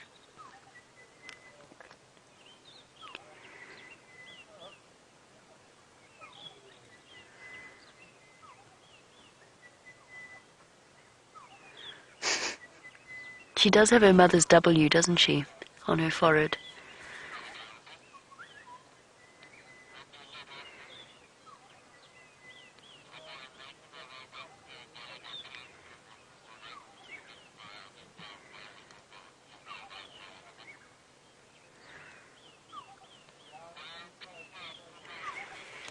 Now we've seen just how good Karula's cubs are at looking after themselves. Elizabeth, you wanted to know if lion cubs have the same instinct as leopard cubs to run and hide when there's danger present. And yes, they do. And you'll see, although the one thing I have noticed about lion cubs, whenever they feel slightly threatened, they turn, because their mothers are much more powerful and there's more of them than a female leopard, what they'll often do is they often make a lot of noise, which leopard cubs don't do, but that's only when the mother's present. So you notice whenever they're upset about something, all of a sudden they start going ow, ow, ow, ow, and drawing attention to themselves. The leopard cubs do not do that. They go deathly silent. They're much more secretive. Sorry guys, I think I'm going to have to shift around. Just bear with me one moment. I'm going to have to let Aubrey out of the sighting. But when lion cubs are on their own, then yes, absolutely, lion cubs will run and hide. They don't climb trees though. They go and search for the safest spot. Let's see if I don't want to leave Xongile. I'm not going to leave her for long. I'm just letting Aubrey out. Let's see if Hosana is still in the tree. Yes, he is. I see two dangling feet.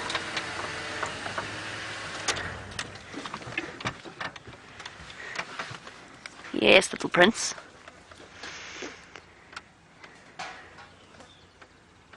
Here he is. Let's play spot the feet.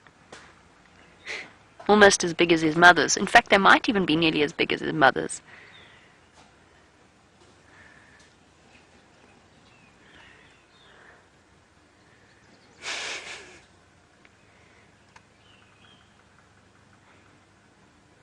Well done, little ones.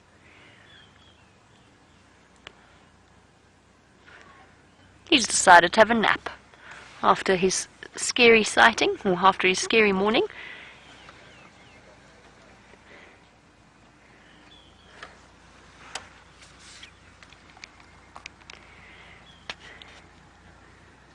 Sleepy little boy.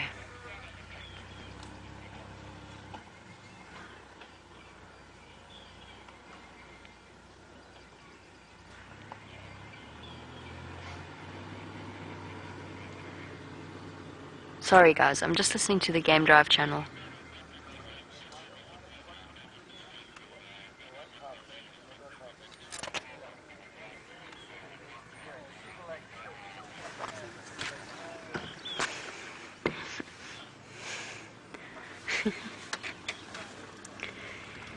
Okay, let's go back to Xongile. It's a lovely sighting of the little boy, but we did spend a lot of time yesterday with him, and it doesn't feel like we've spent nearly as much time with his sister. I think let's go back and enjoy. Now we can take Aubrey's spot, and then at some point we are going to have it. I know I keep saying this, but people keep changing their mind about when they're going to get to the sighting. But when there is somebody on their way, then I will leave. But every time I say I have to leave, somebody else decides they're going to wait around a little bit to see if the wild dogs come back.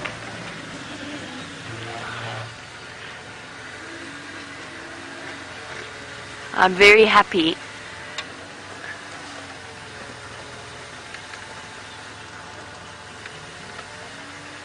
Okay. Taxon and his guests have had an amazing morning. Shh. Tambuti tree. She's going very slowly. She's sometimes a little bit more skittish than her brother. Hello, birdie. Do you mind if we come here?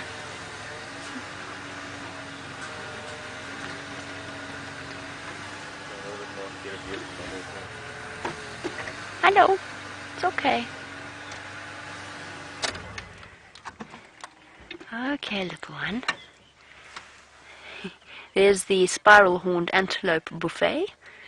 And there's Xongile with her little tongue out.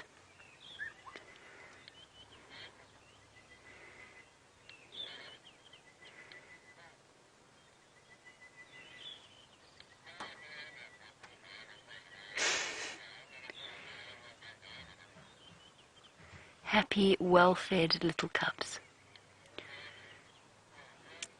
Hello, you.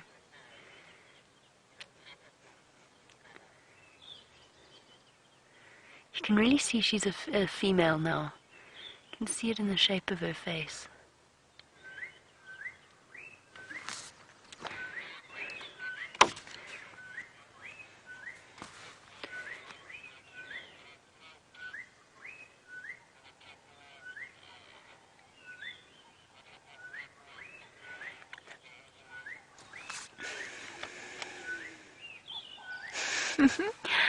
Lala, you were wondering, do female leopards go straight into estrus when they leave their mothers? So their first few estrus cycles, or in Xongile's case, her first few estrus cycles, will actually be false estrus cycles. It's basically her body preparing itself for sexual maturity. But yes, at around 2 years old, then they'll start to go into full estrus, so just after they become independent from mum.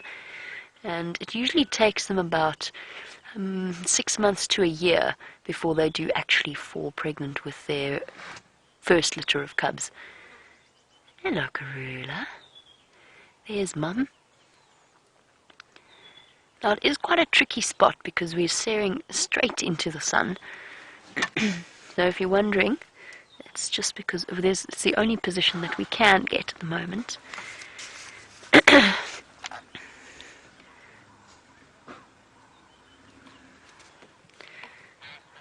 There we go.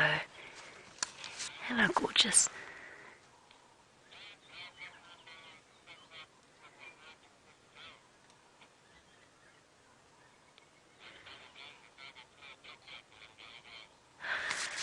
I can't. I'm turning my game drive channel right off.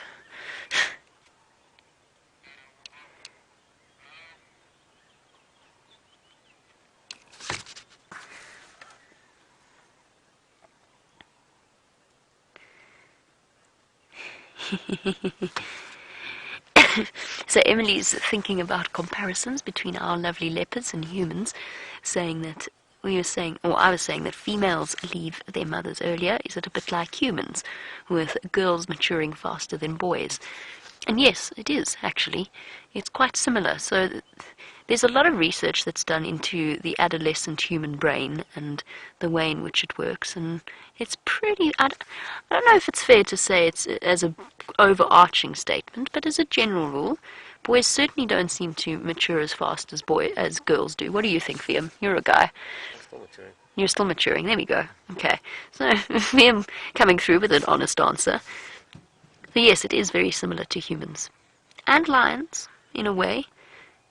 Although the young males have to mature fast because they get kicked out, whereas the females can stay in the pride.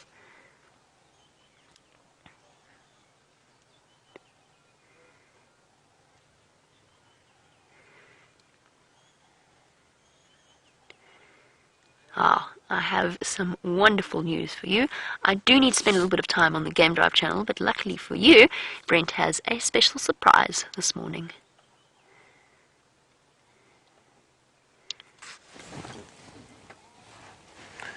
Look, it's missed the hole in the face.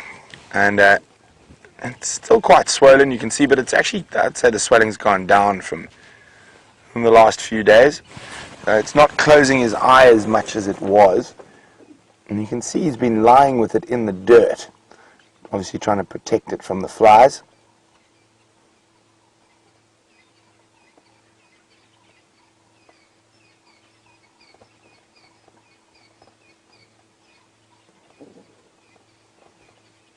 And he's definitely looking more comfortable. He's not playing with it as much as he was. Now, of course, he is not the only lion we have with us. Not the best view of the female at the moment. And there we go, it's the youngest Nkahuma lioness. And she's eating grass.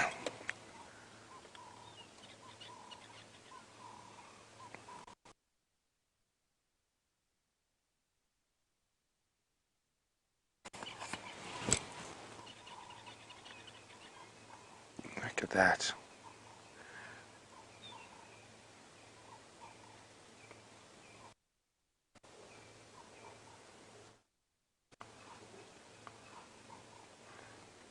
So it's not that uncommon to see the big cats occasionally eat grass to aid with digestion. And they've been digesting a lot of buffalo meat. Oh, is she trying to slink off without the male spotting her?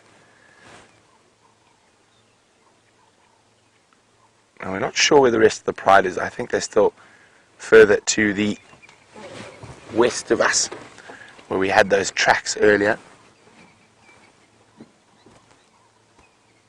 Just see if you can see a bit better there while she munches on that grass. You see, there we go, he's keeping a close eye on her, making sure she doesn't try to slink off.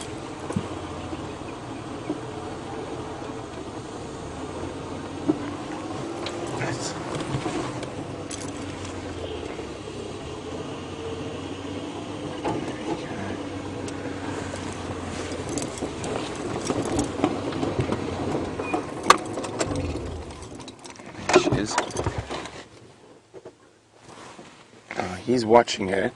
I think she's trying to make a slinky retreat.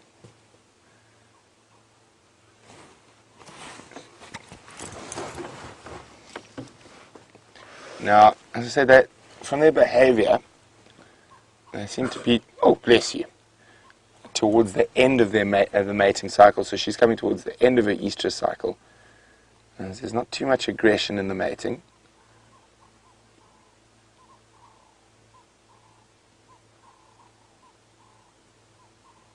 Sorry, just be on the radio quickly.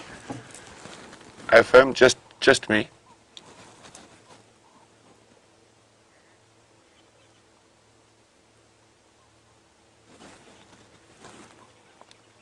Copy. Looks like maybe she's just looking for some more green grass there. Oh, there we go.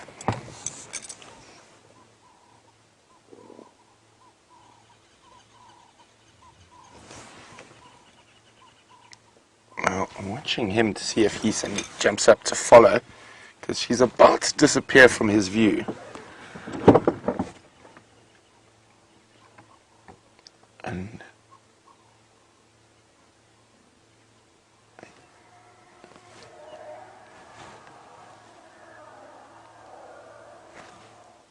wow, oh, that was an upset elephant.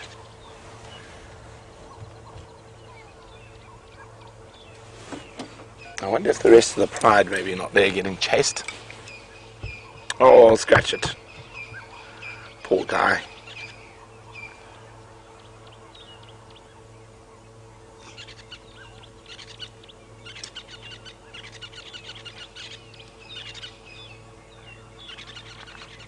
He has cut quite a regal figure in the early morning light, sitting atop the Buffelshoek Dam wall.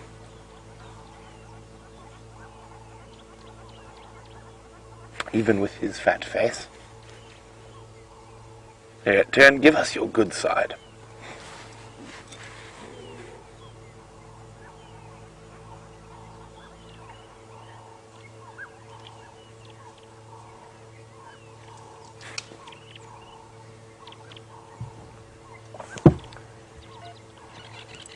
Hi, Thomas in Pennsylvania. Now, Thomas is wondering how he got that injury on his face. Well, I think it was probably a scratch or a bite from either one of his other coalition members or from one of the ladies he was getting frisky with. Now, what happened was probably a small open wound, and what happened, the flies got in and laid eggs in there, and it got a little bit infected and got swollen, and then basically until it burst, and it's burst, that's why it's so big and open now, is the maggots were inside there. Now Jamie was actually with them when it burst, and apparently there was a sea of swarming maggots falling out of that hole. But it looks a bit clean now, and the swelling looks like it's gone down in the last couple of days. So, and it's very difficult unless you actually see an injury take place to figure out where it comes from, because male lions in particular are always full of holes, scratches, bites, limps.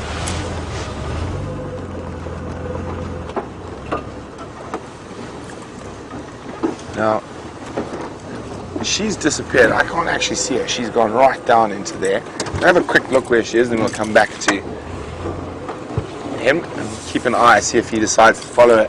As I said, just judging from the behavior, it looks like getting towards the end. Oh, there she is.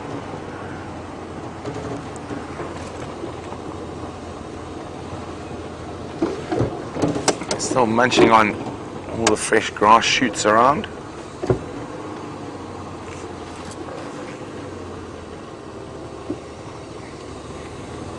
Okay, I just want to pop my head over the dam, because we actually haven't looked into the waterhole yet, so you never know what could be there.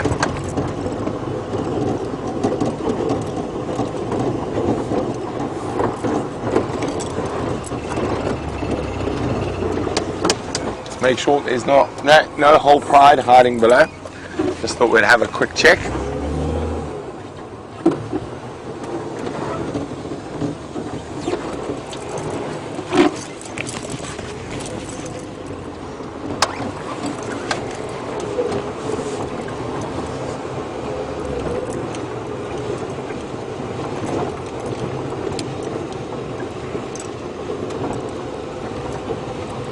Now I heard there's another male just lying up on Twin Dams Road. I wonder which one that one is. So that means there's at least 2 Birminghams. There could even be 3. How's that for you, Jean-Ray?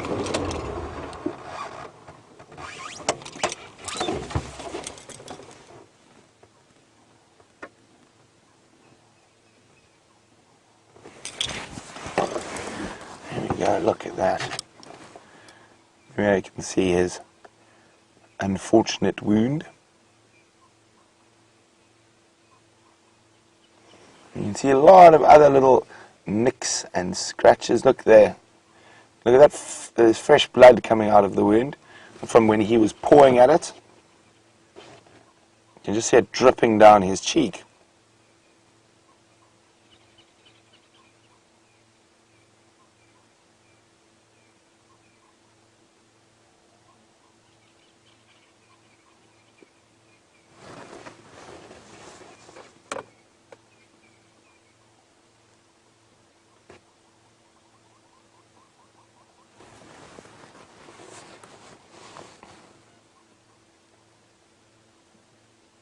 Just go in a bit closer on that wound for me there, Jean-Ray. No, thanks for it. Whoa!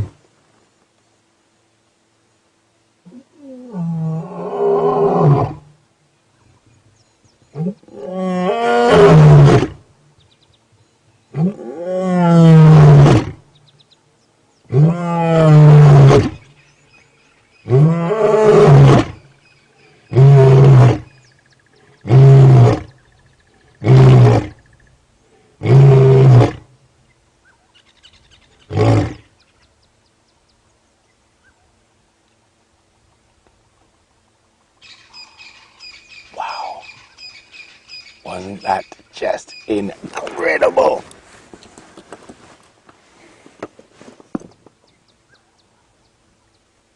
I mean, literally, it vibrates through your body. Sorry, everyone on the radio is saying, oh, you can hear lions calling. I've just got to let them know it's the lions I'm with, not some other ones.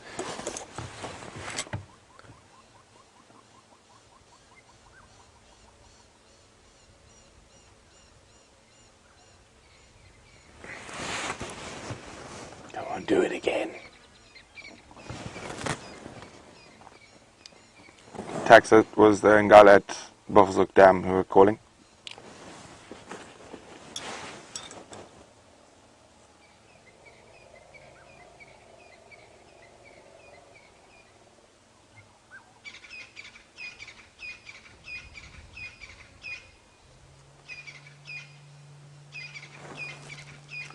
There you go. Now, there was a question about whether Jeffrey was wondering whether that became septic, would it affect his respiratory system because it's close to his nostril. It's always possible, but it's unlikely. They do have an incredibly tough immune system. Now that is already obviously infected. You can see by that massive swelling. But he's looking in good shape. He's proclaiming whose land is it. And so of course it's his. A nice big belly from all the buffalo meat he's been scoffing.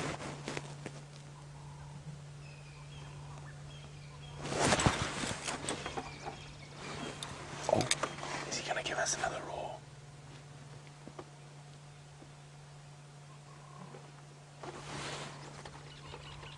So I can hear the lioness contact calling behind me. We can't see her. And that's what he's listening to.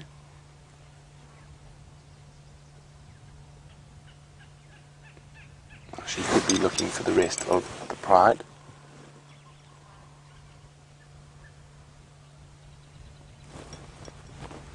Look at that. Isn't that just magnificent? The 1,000-yard stare.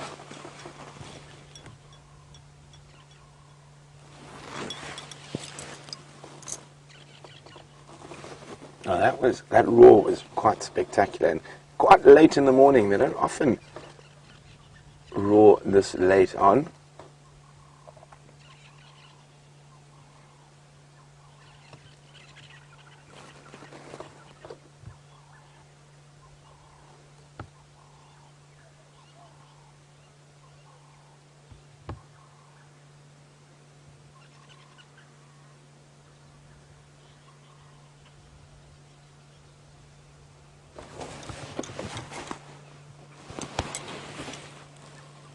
I can hear that big, I heard that elephant scream earlier, and it's still making quite a bit of noise to the north of us.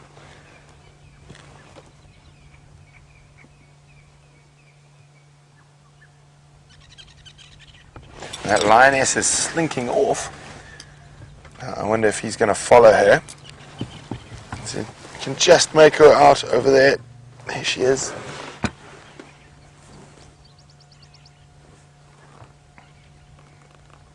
Now, as we lose visual of her, so does he.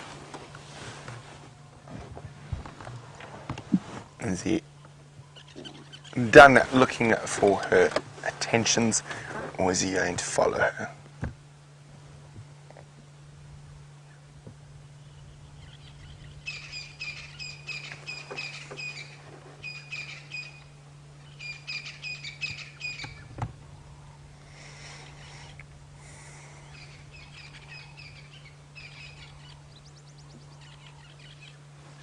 He's gonna follow her.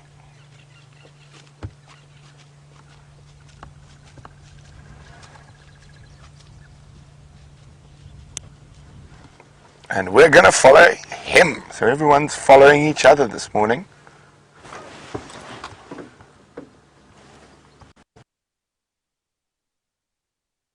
Area there. Now Aubrey's just arrived, so I'm gonna let him go first. Now, Corinne's wondering, is it normal to have male lions roar during the day? It's not abnormal, it's just less common. So one of the reasons lions normally roar in the early morning or at night is because the sound is able to travel much further. He was responding to another lion that was so far away we couldn't hear it. So I heard from the guys in Buffelshoek that there was lions calling near the Kruger-Manuleti boundary, and literally not even 30 seconds after they said that, he started. Let's go see where he's gone.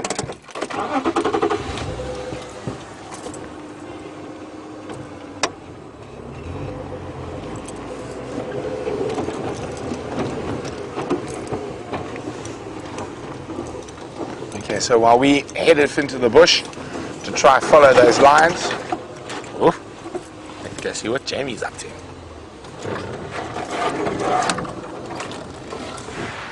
So while Brent heads into the bush, we have finally made our way out of the bush, and we're just trundling along.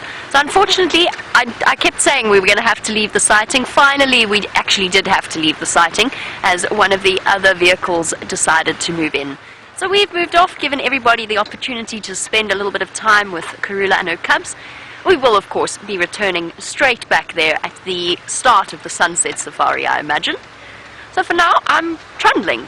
I'm going to have a quick look to see whether or not the wild dogs have gone for a drink at Galago Pan, and if we don't have any luck there, I'm going to go and look for Tingana.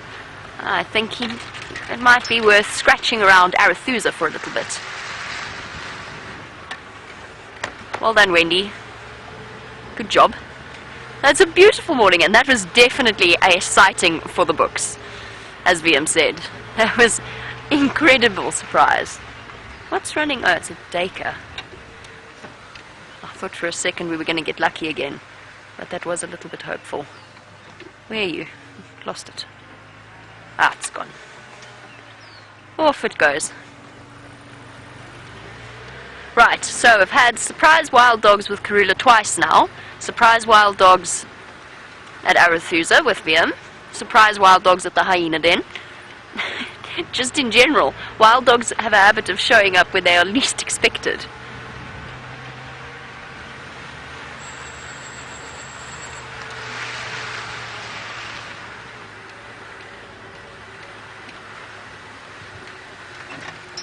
And Ellen, in Arkansas, you were wondering if it's possible that the wild dogs would come back to the kill and trace it back to Karula. It's possible. It is possible. They'd probably figure out what was going on, and they might head back in that direction just as they're heading back towards Buffelshoek, where they seem to be spending a lot of time. The chances are they won't, though. So once a wild dog is finished with a kill, they're finished with a kill. They're off and they're searching for the new one, and because they have quite a high success rate in terms of hunting, it might not be as high as previously thought, but they're still incredibly successful. They don't need to bother about the scraps. They'll head off, go search for another kill, find another poor hapless creature to catch, particularly in this dense vegetation. That poor little nyala couldn't go anywhere. But I think it is worth going to check the water sources and keep an eye on the Djuma Dam as well throughout the day, because there is a good chance that at some point the wild dogs might pop through there. You have to be quick though. They tend to be moving constantly. You have to get lucky in that they have to move right past the dam camera itself. Sorry, I keep looking over my side because there's some odd sounds coming from Wendy. I think it's okay though. We'll check up on it later.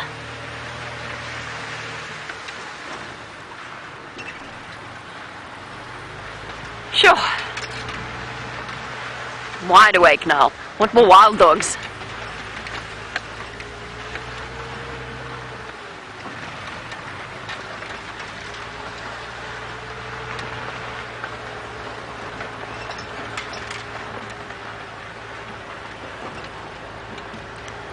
I'm going to go and check the water hole, see what's happening there. Let's head back across to Brent, who's managed to keep up with his lions.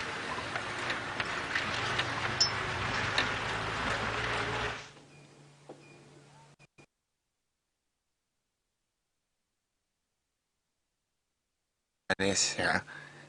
We can't see the male from where we are, But they have moved into a section of little ravines and tamburti thickets. She's actually in the bottom of one of these ravines, and we are parked precariously. So Jean-Andre apologizes for not being able to level correct, because we are sitting at about, what would you say, Jean-Andre? 55, 60 degrees, around there. So he's up there somewhere in those tamburti thickets, and she's down here.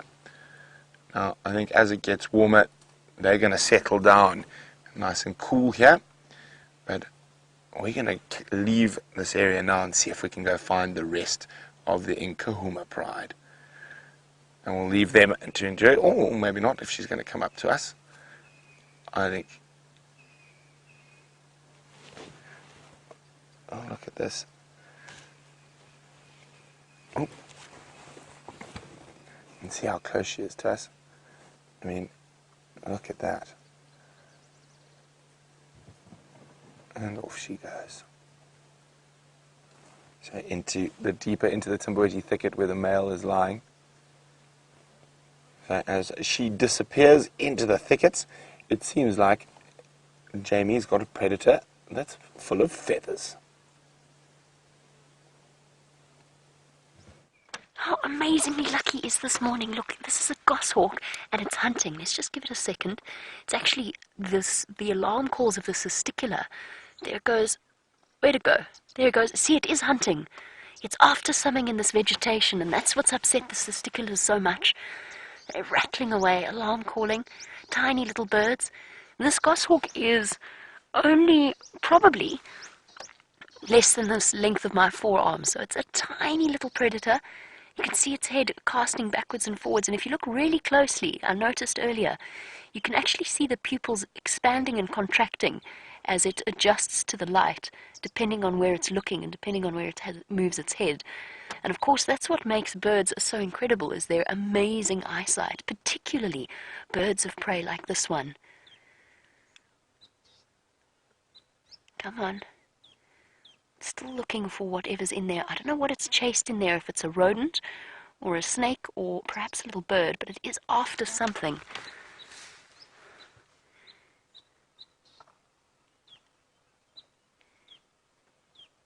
Look at it, it's beautiful. Oh, moving from branch to branch. I think it's a little African goshawk, but it's quite dark in colour. You can see the streaks all over the chest. I'm going to just double check in my bird book, but the dire threat of rain prevented me from bringing it.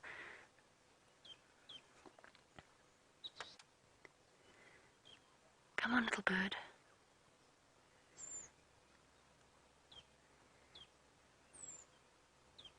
This is amazing. One of the longest sightings I've had with one.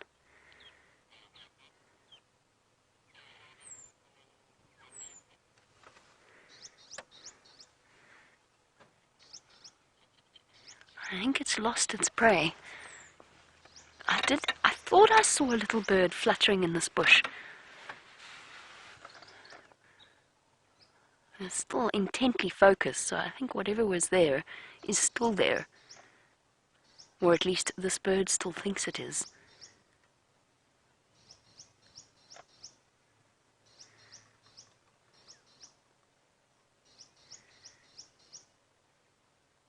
Come on.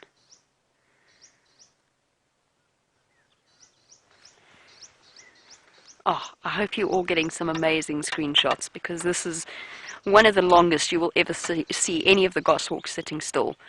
Well, still-ish, in one shot. So make the most of it. Oh, there it goes. Oh, I thought it was diving down. Its balance is incredible. I mean, it's actually sitting on a completely broken branch there. That branch is not attached. It's just held up by the other branches.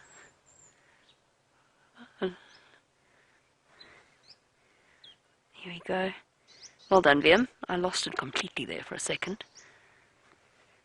And it really is, it's difficult for you to get a sense of scale, but it must be about, I'm trying to think in centimeters. Where'd it go? Yeah, flew behind. Should we try go, do you think forward is the best? I got distracted. Oh, At some point, Wendy is not going to start.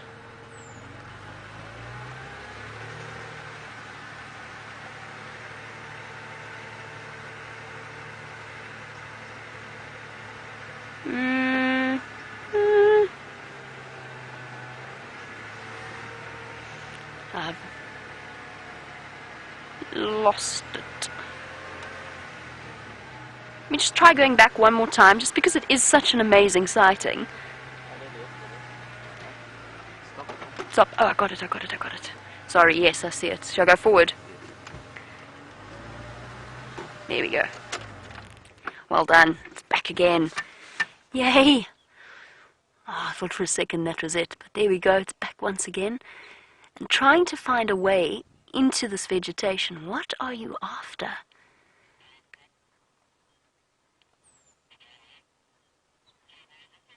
Oh, and gone again. Which way? Backwards, I think. Keeping us on our toes this morning. All of the animals of Djuma are keeping us on our toes.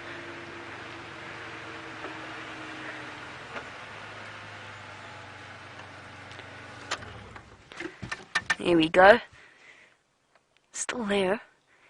These tiny goshawk species are particularly agile. They're very, very good at changing direction and speed, even when they're flying quite slowly, which is rare amongst the birds of prey.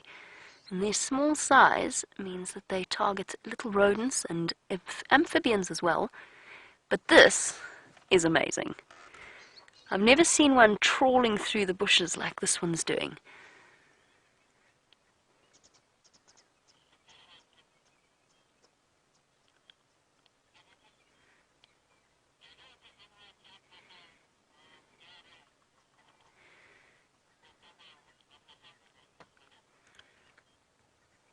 You go. It's almost acting like a harrier hawk, just on a lower level. Well done, VM. Back a bit, I think. Oh, I see. Oh dear. No, there it's gone.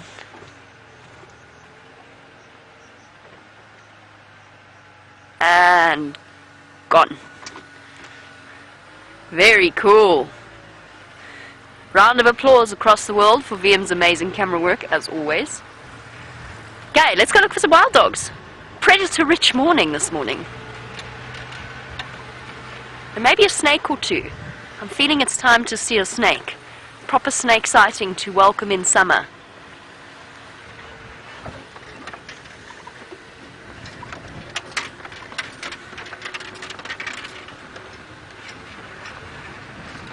Oh, well, there we go. What a fortuitous comment, because Red Dog wanted to know whether or not we've seen any snake tracks. Yes, I have.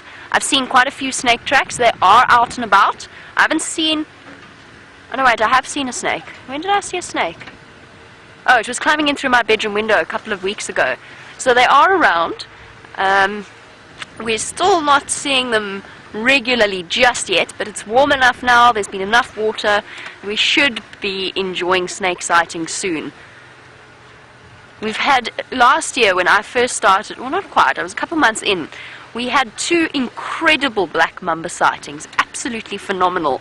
But it was when Tebbs he'd just started as a cameraman, and Tebbs hadn't spent a lot of time in the bush, and he hadn't encountered many snakes before. And poor Tebbs got such a fright with that first black mamba sight. He told me afterwards. I didn't realize it at the time, because he was very, he did his camera work incredibly well, but the mamba, as we came round the corner, had reared up in front of us and body slammed, which they do as a defense display. And it can be quite intimidating, because black mambas can lift them. They're quite long snakes. They can grow well over 2 meters. And it sort of lifted itself up.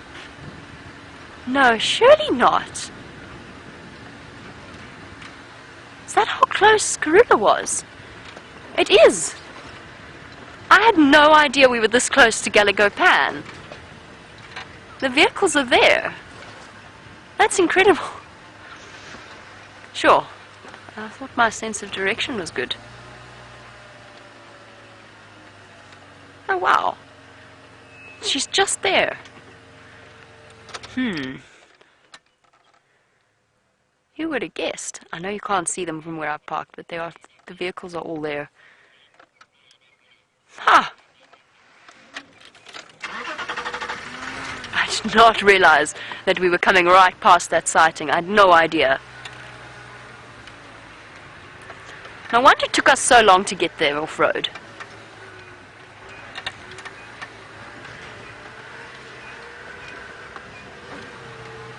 Okay, let's go and check Gallagher Pan. And the wild dogs might already have come through. Oh yes, I remember what I was talking about. I was chatting a little bit about Tebs and the black mamba. And he did tell me afterwards, because the snake reared up so it was almost eye level with me in front of the vehicle and slammed down. And he told me afterwards he was shaking all the way through that sighting. Shame, poor thing. Because of course black mambas have such a fearsome reputation. So if you're not familiar with them, a sighting like that can be absolutely terrifying. Unfortunately, black mambas do have an undeserved reputation. They're meant to be exceptionally aggressive snakes, and whilst they are very, very dangerous, they're exceptionally venomous, but they're not aggressive to the point that they chase people, which is what some people believe. It's actually a very common belief that a black mamba will chase a person if it encounters them. Absolutely not the case. They're terrified of us. As you can see, there are no dogs at Gallagher Pan. There's no nothing at Gallagher Pan. Okay, on we go. Let's just do a quick circuit around the other dam, and then we'll head across and see if we can't move through to Arathusa. Of course, the way wild dogs travel, they could be in Cape Town by now. That's a slight exaggeration, but they could be far away. Let's head across to Brent, find out what his plans are for the rest of a very exciting morning.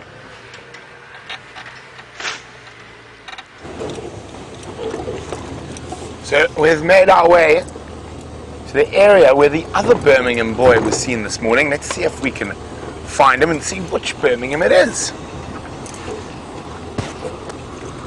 So he was around here somewhere.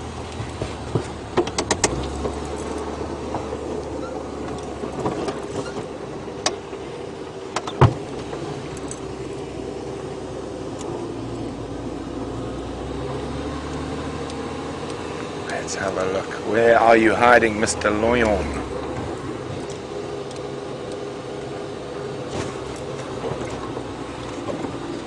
There's an impala and vervet monkeys. Now, it was supposed to be... Is that where he was lying? Look, was that elephants? Elephants. Just have a quick look around. Now, normally... if there's a lion to be spotted, those monkeys would be shouting.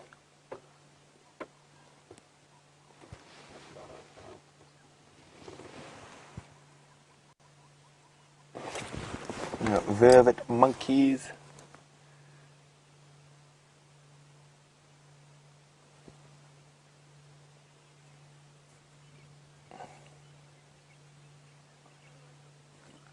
Now, are they going to find the lion for us, is the question.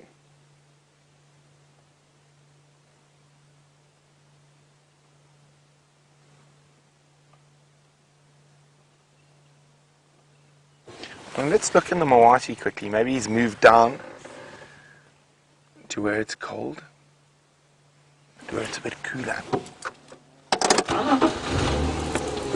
Hi, Joyce! And now Joyce is wondering if the condition of a lot of the animal species has improved since the rain. Yes, I can definitely notice it in the impala. They've fattened up quite quickly, and also the kudu. But I think the bigger bulk grazers are still going to struggle a little bit. So the zebra actually looking okay. But your buffalo and elephant still might struggle for a little bit. But yes, there's definitely more nutrients out there and there's more food.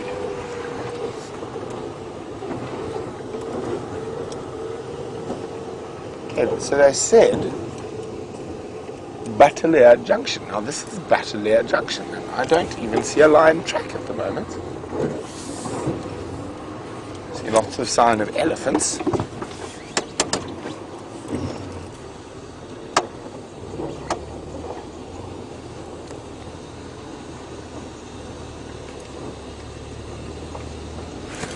let's just go have a quick look up here before I get on the radio.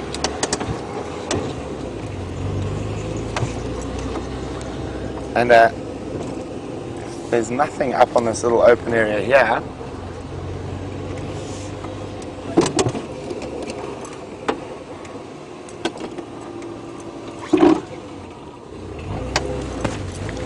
If he's not here, I'll head back and I'll try to get hold of whoever found him. I almost expect him to be like a log because it is quite warm at the moment. So he's just sleeping somewhere. No sign. Yeah, let's go check if he's moved into the deeper guarri thickets on the other bank. But I did hear some nice birds as I went through there, so let's see if we can spot them.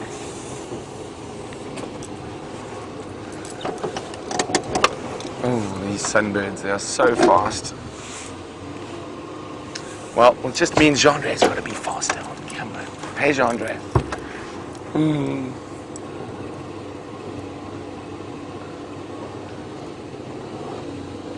Now, of course, that lion could be lying anywhere about here.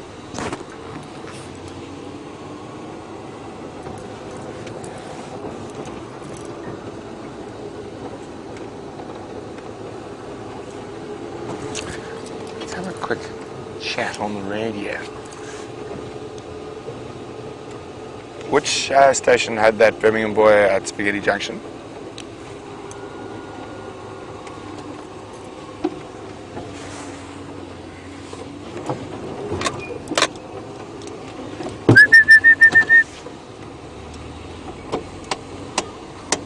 Oh, that was a very pretty bird made that call. The orange-breasted bushrag.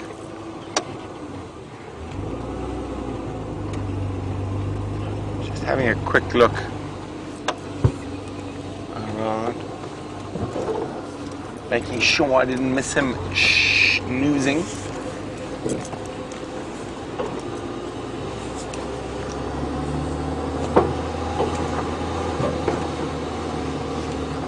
Now there's more impala coming through.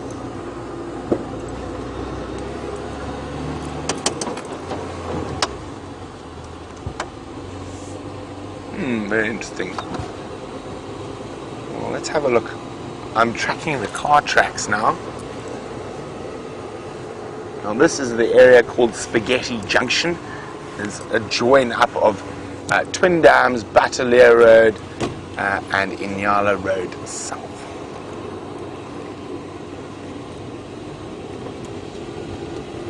I think theoretically you could call this the end of Battalier Road.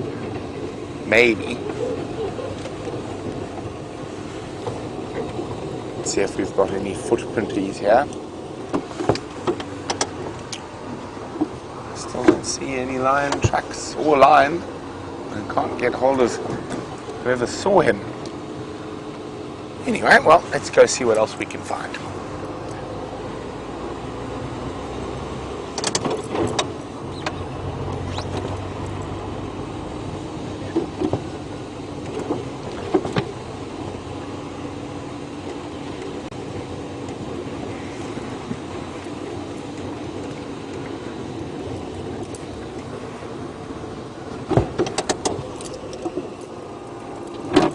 Now, Ali is wondering, are there any other types of flowers that are popping up since there's a little bit of rain? There are a few, but I haven't seen too many. The baboon's tail is normally one of the first. Of course, there's lots of tree flowers at the moment. Oh, elephants! Well spotted, Gendre. Hey! Always like more elephants in the morning.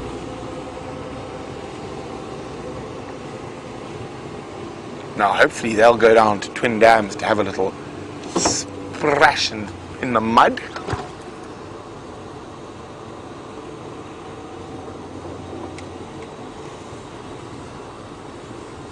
Hi, guys. How's the morning going? Munching away?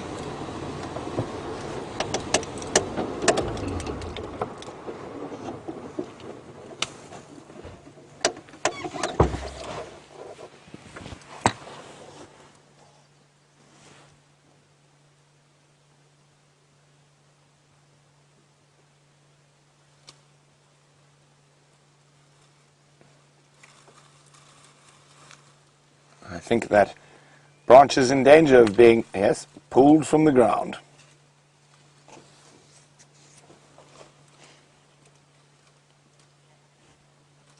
Look at that, she's only after the roots. She's not really after the rest of the plant. It is a spike thorn. Now, Zoe's wondering, do elephants eat any flowering plants? They do. Well, if you want to be very particular, all plants have to flower to survive, so they're all flowering. But I think you're talking about visible flowers. I've seen they eat devil thorns and large devil thorn. Sometimes they'll eat scotia, not too often. And sausage tree, they do like the flowers of a sausage tree.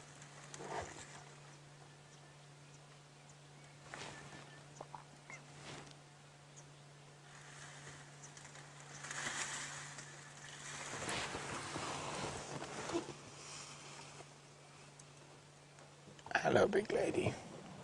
She's off to join the rest of the herd who walked past us we saw them in the distance walking past. Oh, little dust bathe on the way. To you too.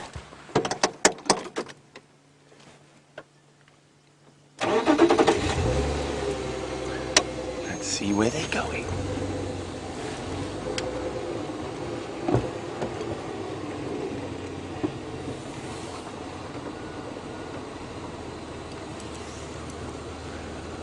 What a pleasant, what is it, Tuesday or Wednesday today? Wednesday. What a pleasant Wednesday morning traffic jam.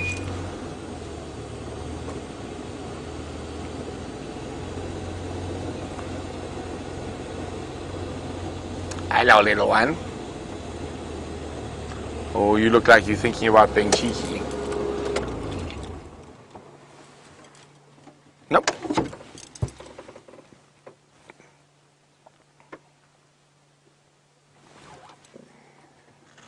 Eddies everywhere. Here's that same big female we started with.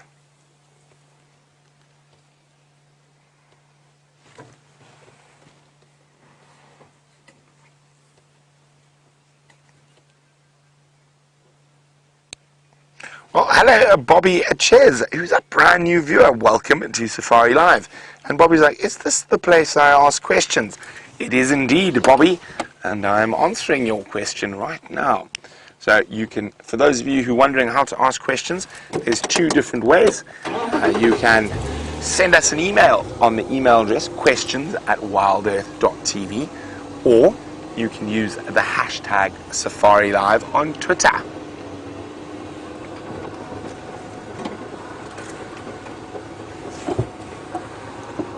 Now, I thought I saw trouble as in a young male chasing another one.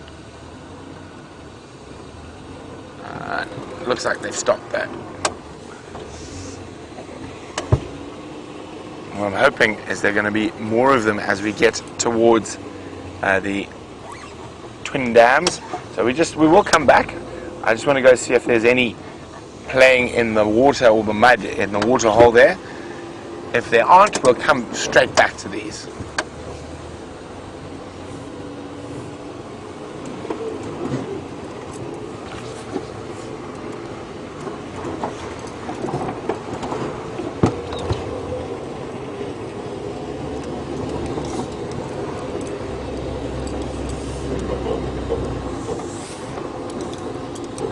While we go check the waterhole, see if there's any frolicking elephants, let's go see what Jamie's up to. While Brent checks the mud wallows, we're heading across to Red Dam on Arathusa to see what's happening there. Basically just trundling about now. I think our mornings hit a high. Not that anything could happen as we trundle along, but it's nice to just enjoy the bush on a beautiful morning. Well, I'm quite disappointed it didn't rain a little bit. And never mind. We've still plenty of water and still lots of greenery around. I'm going to try and show you these impala, but they're playing very hard to get in some dense vegetation. Alright, let's go see if Tingana crossed into Arathusa from Simbambili.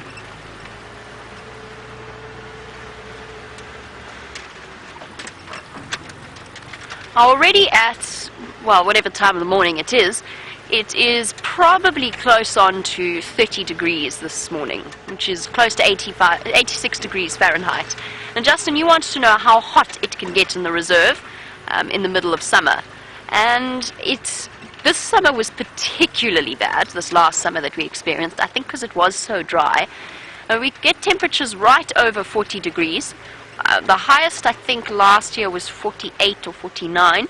I'm not entirely sure what that is in Fahrenheit, but it's well over 110, I think, or close to 110. Hello, impalas. There we go. Some of them are playing along. Nice little bachelor group. While we talk about the temperatures, we can look at these rather than looking at the back of my head. So I can't remember what the absolute highest was. I believe it once went over 50 degrees in Skukuza, that's very, very hot. And occasionally on our summer sunset safaris, we have to postpone the drive slightly, because once it gets over about 45 degrees Fahrenheit, not only do we start shutting down in the hot, hot air, but our cameras actually give up, and they start flashing temperature warnings at us. Will the new cameras do that, Liam? We haven't tested it yet. I suppose we haven't got there yet. It'll be interesting to see whether or not they do.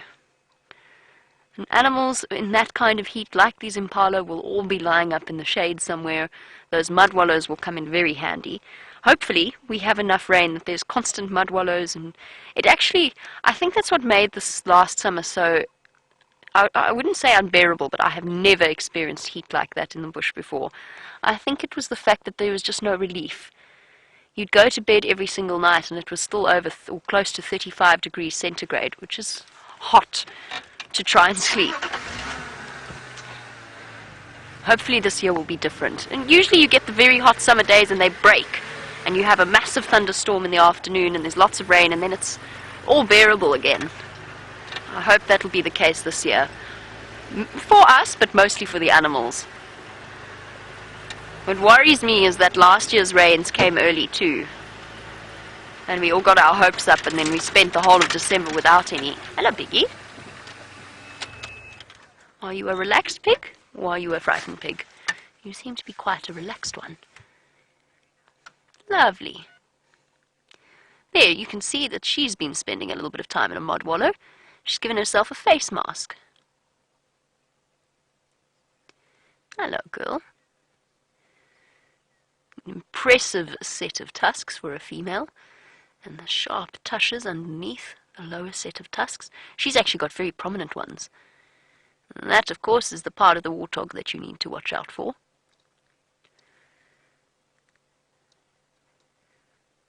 Don't you find it incredible, those of you who've been watching for long periods of time, how all of a sudden we are getting to sit with warthogs?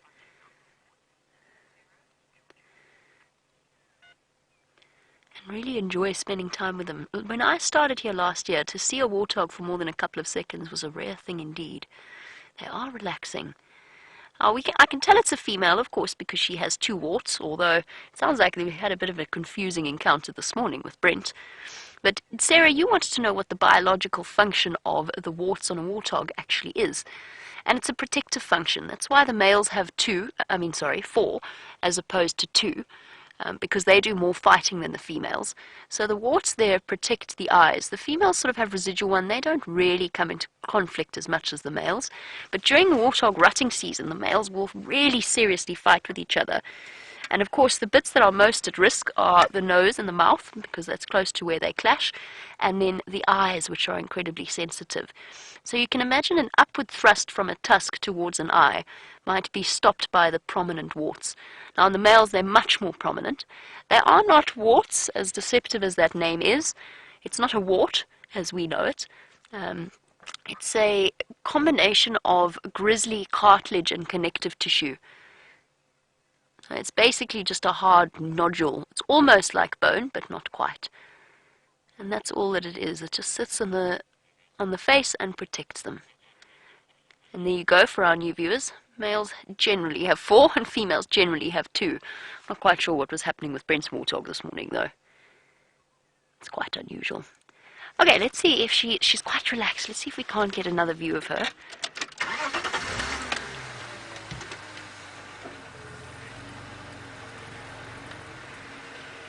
Hello, girlie.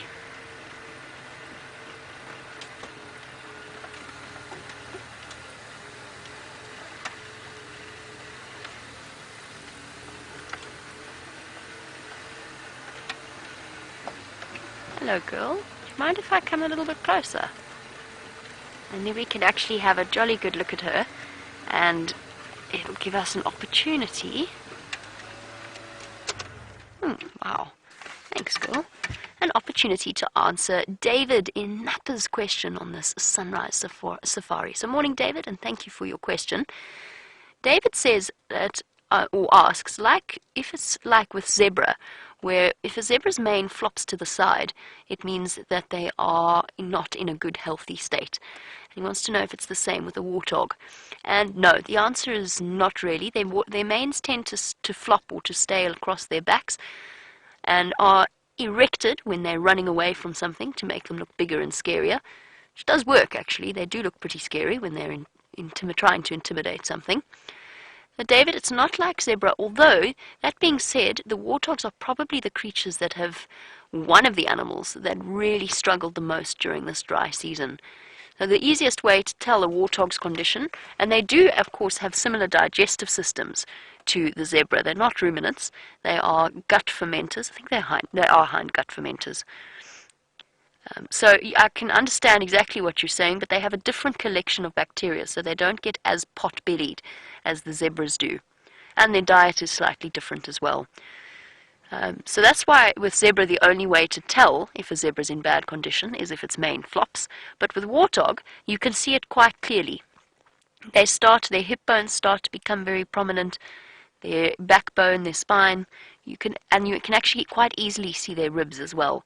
So this female's actually in jolly good condition. I know you were discussing with Brent the recovery of these animals after the rain, and you can see it really clearly on animals like warthogs. It's incredible. When did it rain? 10 days ago, and already our poor animals that struggled for so many months are just looking plump and healthy. Not plump yet, that's an exaggeration, but definitely a great deal healthier than they were this time last month. This is the most tolerant warthog in the world, apart from that male Viam and I saw on Cheetah Plains the one day.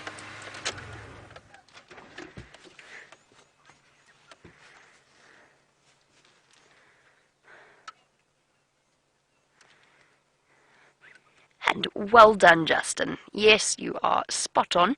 You wanted to know if the hair on the side of their cheeks is shaped like that in order to imitate looking like tusks from a distance. Yes, that's exactly why they have it like that. It's even more prominent in the little ones to make them look as though they've got a big scary set of tusks. It doesn't really work, but it is basically there to add to their intimidation factor.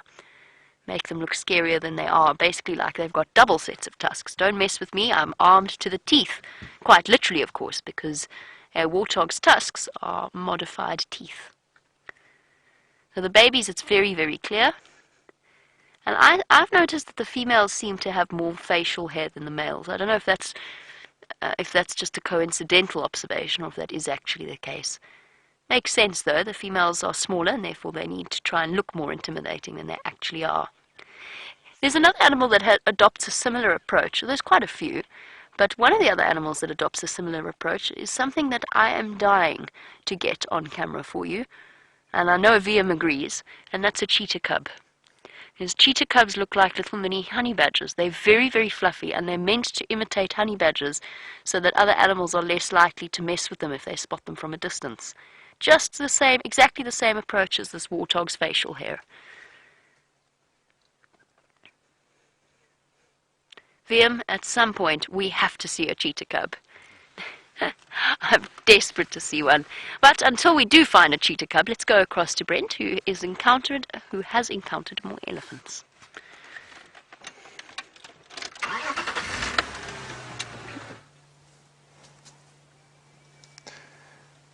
Unfortunately, no elephants frolicking in the mud, so we came back to the elephants we were with a little bit earlier.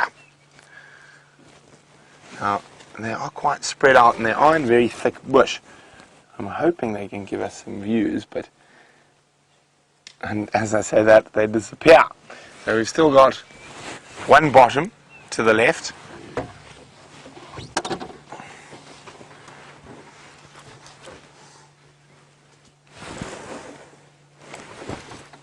There we go. And it's quite warm already. I would guess, what's it, about 30 already? 30 degrees Celsius, so I think that's 80 something Fahrenheit. So it is actually quite warm already. And it's not even 9 a.m. So I think today is going to be a stinker. Oh, Chandra, you have been snuck upon by a little elephant female. Look at that, she just came up right behind us. Hello. Naughty. Or not actually naughty, she's just eating away.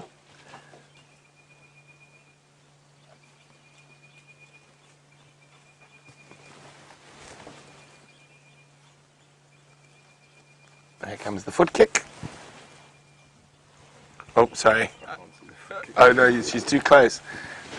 So, where's that one? Oh, there's another one popped out of the Timbuti thickets. So we do have... Oh, she's... That's why Jean-Ray can't see the foot kick, because she's too close.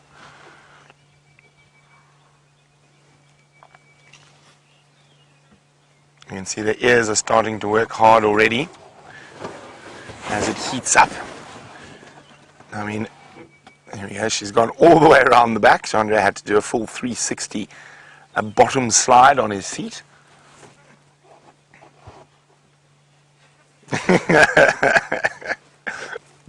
They definitely do have a panache to them, elephants. Even when they're disappearing into thickets. There we go, we can see there's a larger one there. And the ears are really working hard to try and cool them down. Now, I'm sure this herd at some time will find a convenient mud puddle.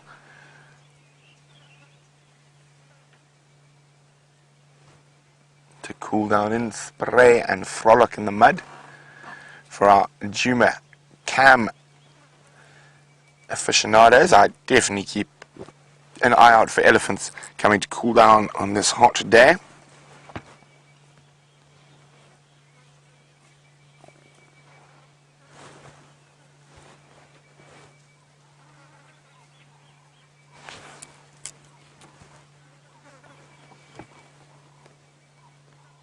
Now, well spotted David. Now, David's in Napa, California. Is that dried mud on the elephants already? It is, David. It's probably from yesterday, though. And if you look carefully on every elephant, there's normally a bit of dried mud somewhere. Here you see the flapping. Now, it's amazing. I always find it amazing that a single elephant's ear can hold about 8 liters, which is just under 2 gallons of blood, as they pump it through to cool down.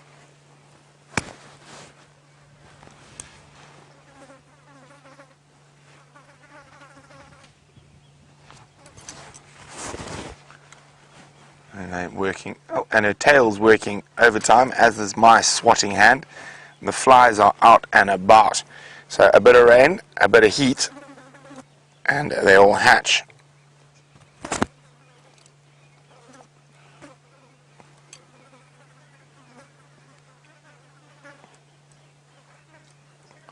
Now, fortunately, it doesn't seem like they're stable flies for the moment. So, no one biting me yet. So, great focus. I got one. That's the joy of having hands.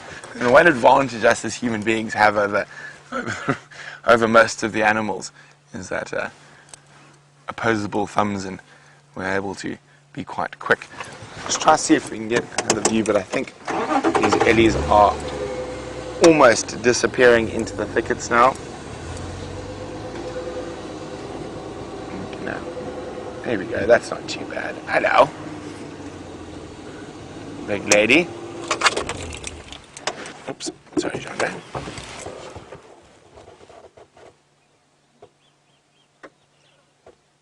She seems to be enjoying spike thorn today. It's the same female we first saw feeding on a spike thorn a bit further up the road.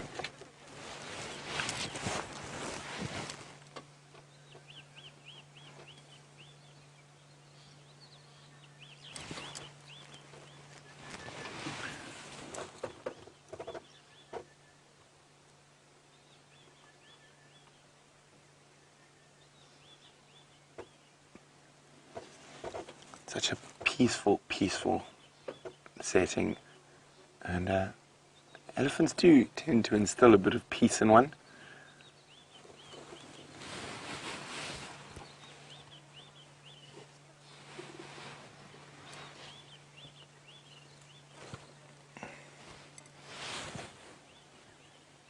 Hi, Carol. Now, Carol's wondering, do we ever find elephants sleeping? On a hot day like today, Carol, and it's actually quite possible, if you find a breeding herd in the afternoon, the adults might still be awake or dozing, but the little ones, they'll be sleeping. Oh, I know. She's taken the whole tree with her. Uprooted the whole little spike thorn.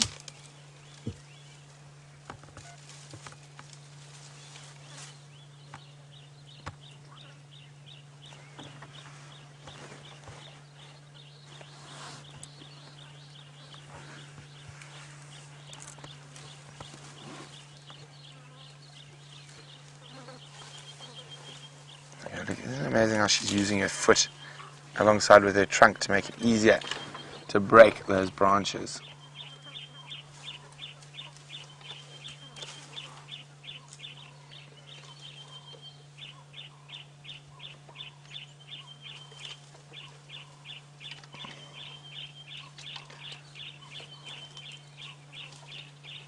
There you go, spinning that branch in her teeth, just removing the bark and the cambium layer, the area that holds all the nutrients.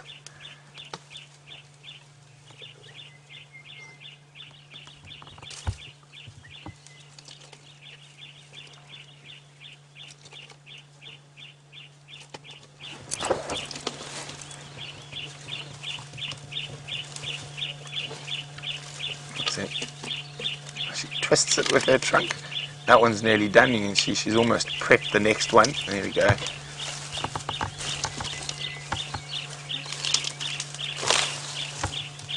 There you go. Out it goes.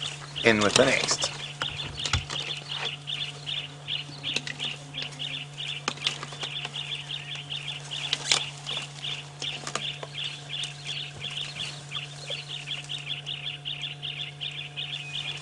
Always when they have those little quiet moments like that, and they just stop.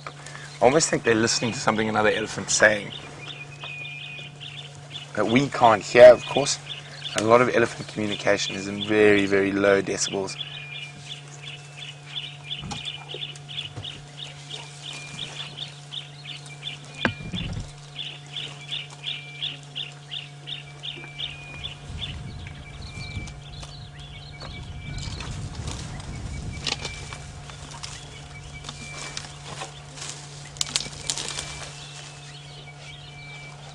I love how the fact before she's finished one, she's already selected the next. Yeah, drop one and next one in.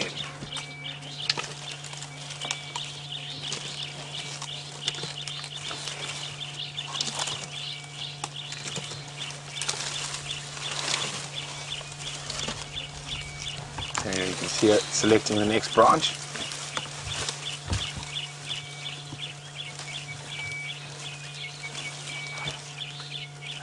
Getting her trunk around, get her foot to help her hold it. Oh no, it slipped. Again. She's just putting her foot on there to keep that still while she's breaking it. Cool, now she's using both feet. Isn't that incredible? One to keep it still and one to help her break the branch. Clever girl.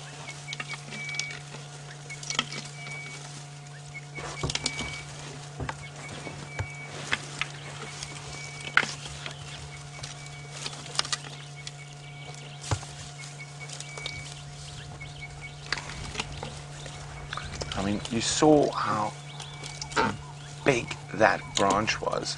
Well, that actually, it's a whole bush she took out, and she's nearly moved her way through most of it already. Now, it's amazing the sounds you can hear in the bush. You can hear her crunching. You can hear that. Coffee, tea or me, coffee, tea or me, the orange-breasted bushshrike. Cape turtle dove. Cape turtle.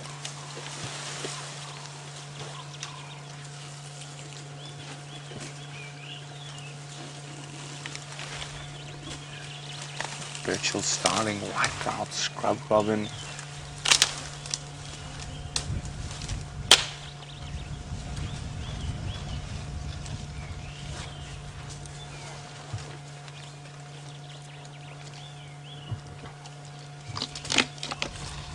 Oh, listen to that crunching.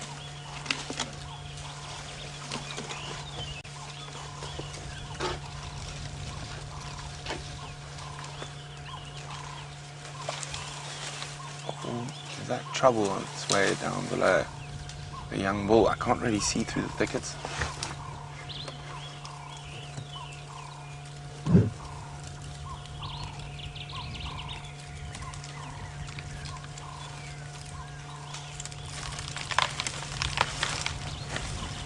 And you can also hear the other elephants that we can't see feeding in the thickets around.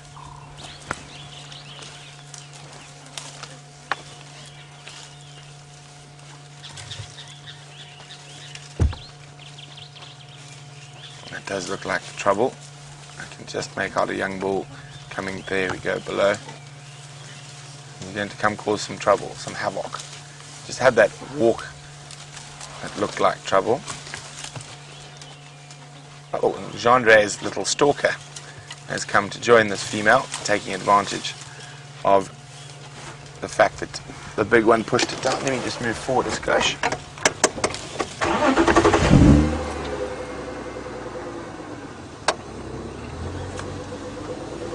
How's that, Xongile?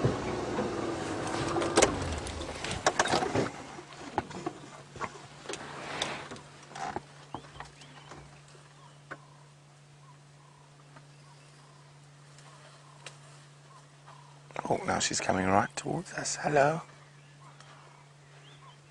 Big girl. She is a very big female. Listen to that talking.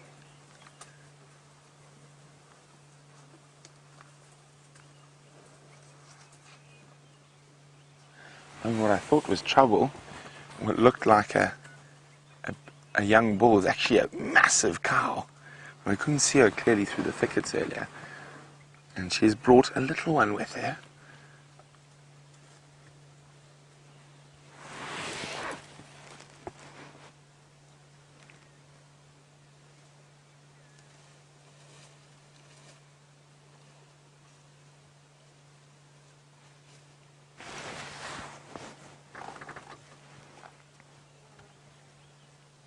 Oh, she is a big female.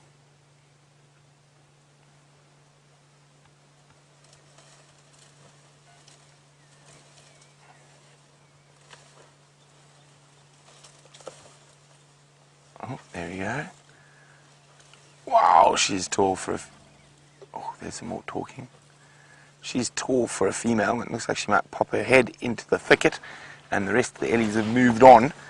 We're going to sit here for a bit longer, but Jamie has got another great grey beast with a hitchhiker to show you.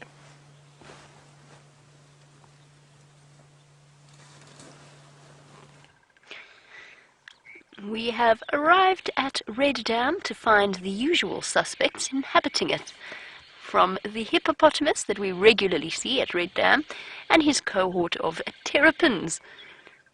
Look at this. He's the perfect sort of island for them to come and sunbathe on. He's easy to get up onto, it's easy to get off. They can just slide back into the water wherever they want, whenever they want to. And of course he provided them with a nice dry spot, because as cold-blooded, although you're not meant to use that term anymore, sorry, as ectotherms, In other words, their bodies being controlled by external forces or external temperatures. They have to move out of the water every now and again to warm themselves up, give themselves a little bit of a burst of energy. And he's got 3 at the moment. He actually had 4 when I first arrived, but one of them got shy and disappeared. There's some marsh hinged terrapins to keep us entertained, and they are thoroughly entertaining. Interesting. Oh, look, there comes the 4th in the bottom right-hand corner. Oh! See what I mean?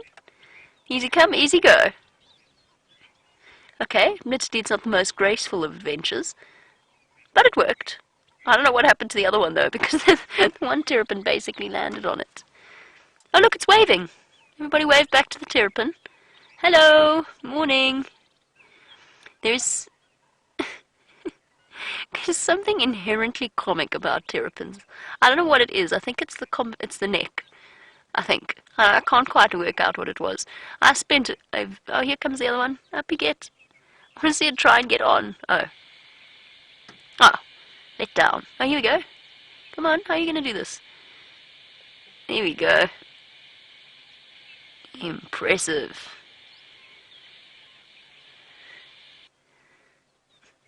Scratchy clawed feet, wrenching the terrapin up. I was going to say, I spent... Oh, the island's moving. Earthquake. Earthquake. Oh, settled again. False alarm. Every now and again this hippo rolls over to wet its back. Terrapins will go flying.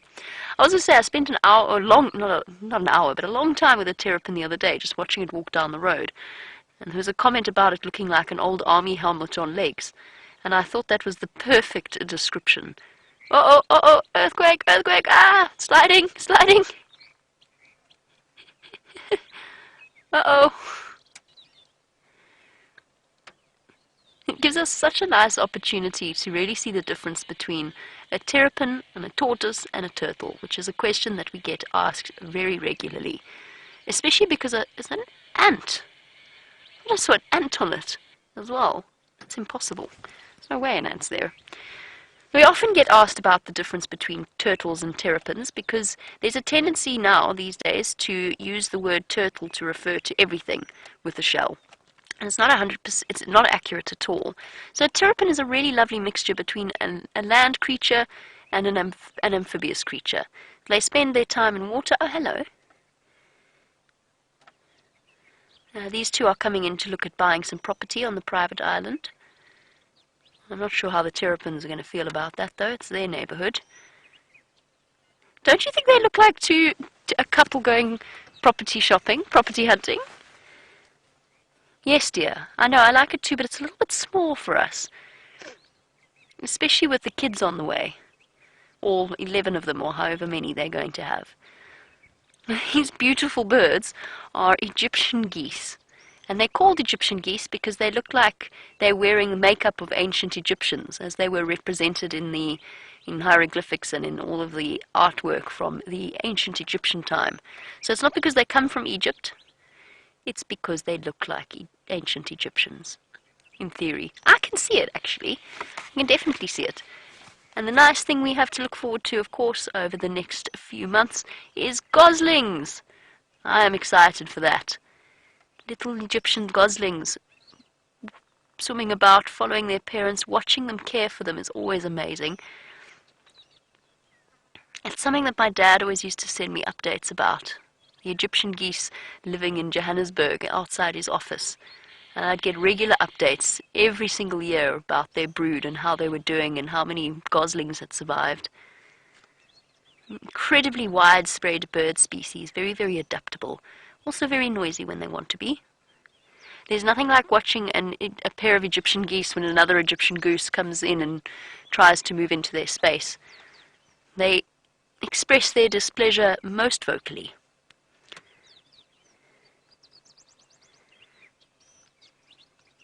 Sifting through and eating the plant matter. So all in all, a thoroughly peaceful scene here at Red Dam.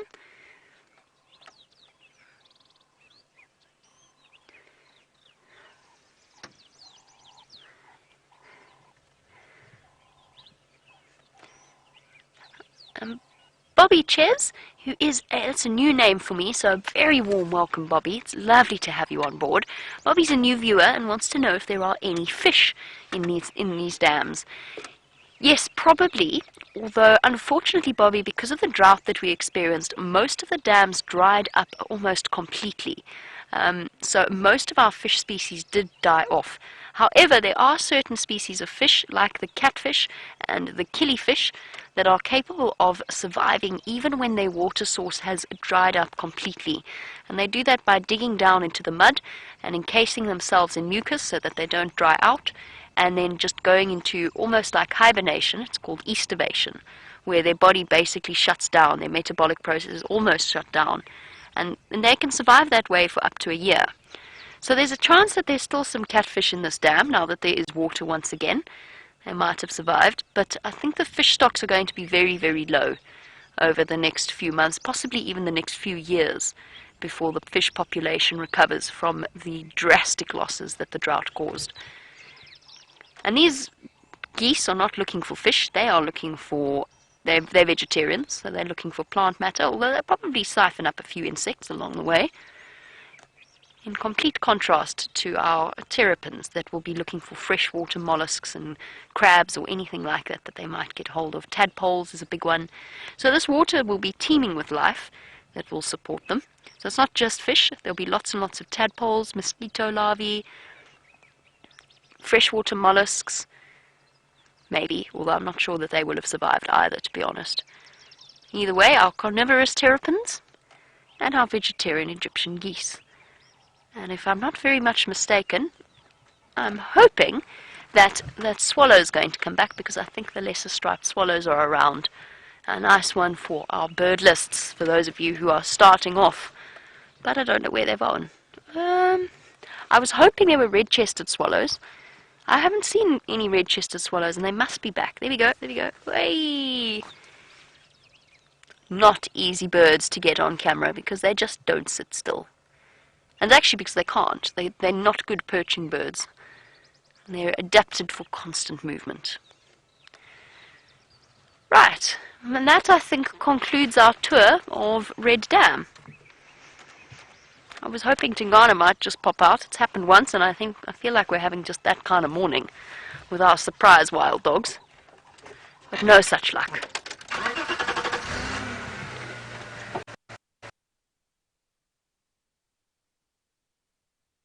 It would be terrible if we were sitting here looking at the hippo, and meantime the leopard's lying in the shade on the other side.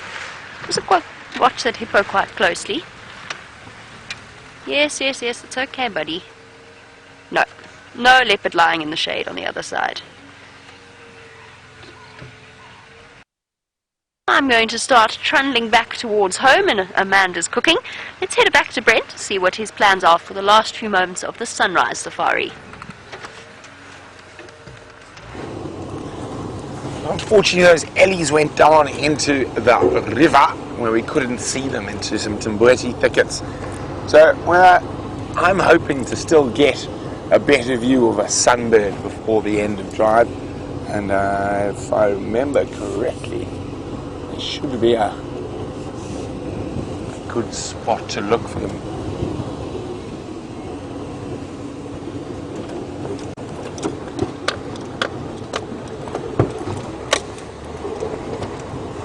So here we go.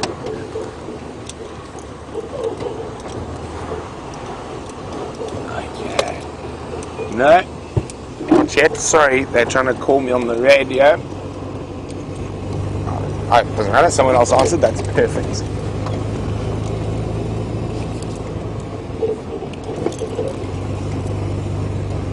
Now, early this morning the birds were very chirpy, but they're really starting to slow down as the day heats up. As I said, I think it's going to be quite hot today. How hot do you think it's going to get today, Jean-Ray? How hot do you think it'll be at the sunset safari? At the start. It'll cool down by then, so 33. Jean-Ray says 33. I think that's a very good call. Anywhere between 30 and 35, I think, is a good call for today. I'm trying to remember Fahrenheit for that. Hot. The Fahrenheit is hot. Yeah, close to 90. There we go. Right. 91. There we go. Thank you, Louise. So there we go. So hot, which is I'm so happy about. I don't mind being hot.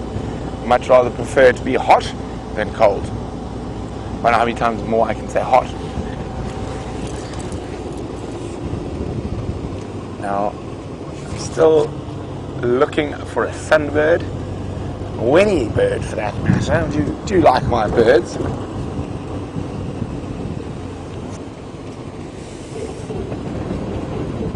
And of course, Genre is already getting worried because butterfly season is starting. Did you see a butterfly, Genre?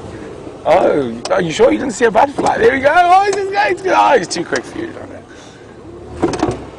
Back, let's see. Here we go. So Genre's horror season begins when the butterflies start fluttering by, and he has all of us going there, and they are very quick. And here we go. We do have some birds.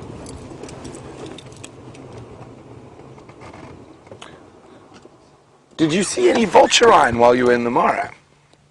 Vulturine. Guinea fowl. I feel like they're cool. So there's another guinea fowl species that occurs up in the Mara Serengeti. Probably a little bit further south from where you are, where it's a bit drier, called a vulturine guinea fowl. It's a really weird looking creature. And that's to say that all guinea fowls are quite weird looking creatures. This one, the vulturine guinea fowl, takes the cake though. These of course are not vulturine, these are helmeted. Now they're still in flocks, and in the next 2 months, depending on rain, the flock of guinea fowl will separate into pairs and they'll go off to breed.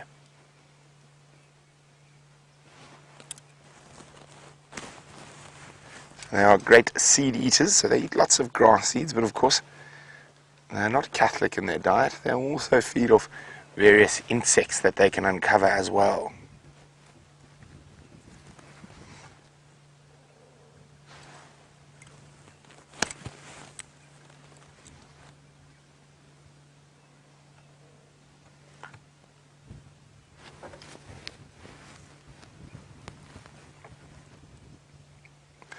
Well, hello, Bobby Ches, who is a first-time viewer today. Great to have another question from you, Bobby. Bobby would like to know, what season is it now? Are we coming out of the end of our dry season? So we don't really have autumn and spring out here. We've sort of got summer and winter, and in that summer is wet and winter is dry. So we're coming out of the dry season and into the wet season. Well, we got early rain this year. Normally it's a little bit later. And hopefully we get a bit more. And this green flush we've got here wasn't here a week or 2 weeks ago. It was literally barren. There was not even, you could barely see a blade of grass in this area. But this little flush has done wonders for us. And the guinea fowls are searching for little bugs in the dung. Now Birdie, not the birdie on the screen, but birdie watching, says it's so awesome to see the landscape go green. It is one of those sort of reoccurring miracles out here in the African bush, the change from wet to dry. But from Genre and myself, and of course the rest of the Safari Live team, we will be seeing you in a few short hours for the Sunset Safari, and there's lots to look forward to. Lions, leopards, elephants. Hopefully those wild dogs are still around, but only time will tell, because of course this is live and we can't script, we can't plan, and that's what makes this so incredible. You get to witness Africa at its most raw. But from us, have a good look at the guinea fowl, as we say, toodaloo.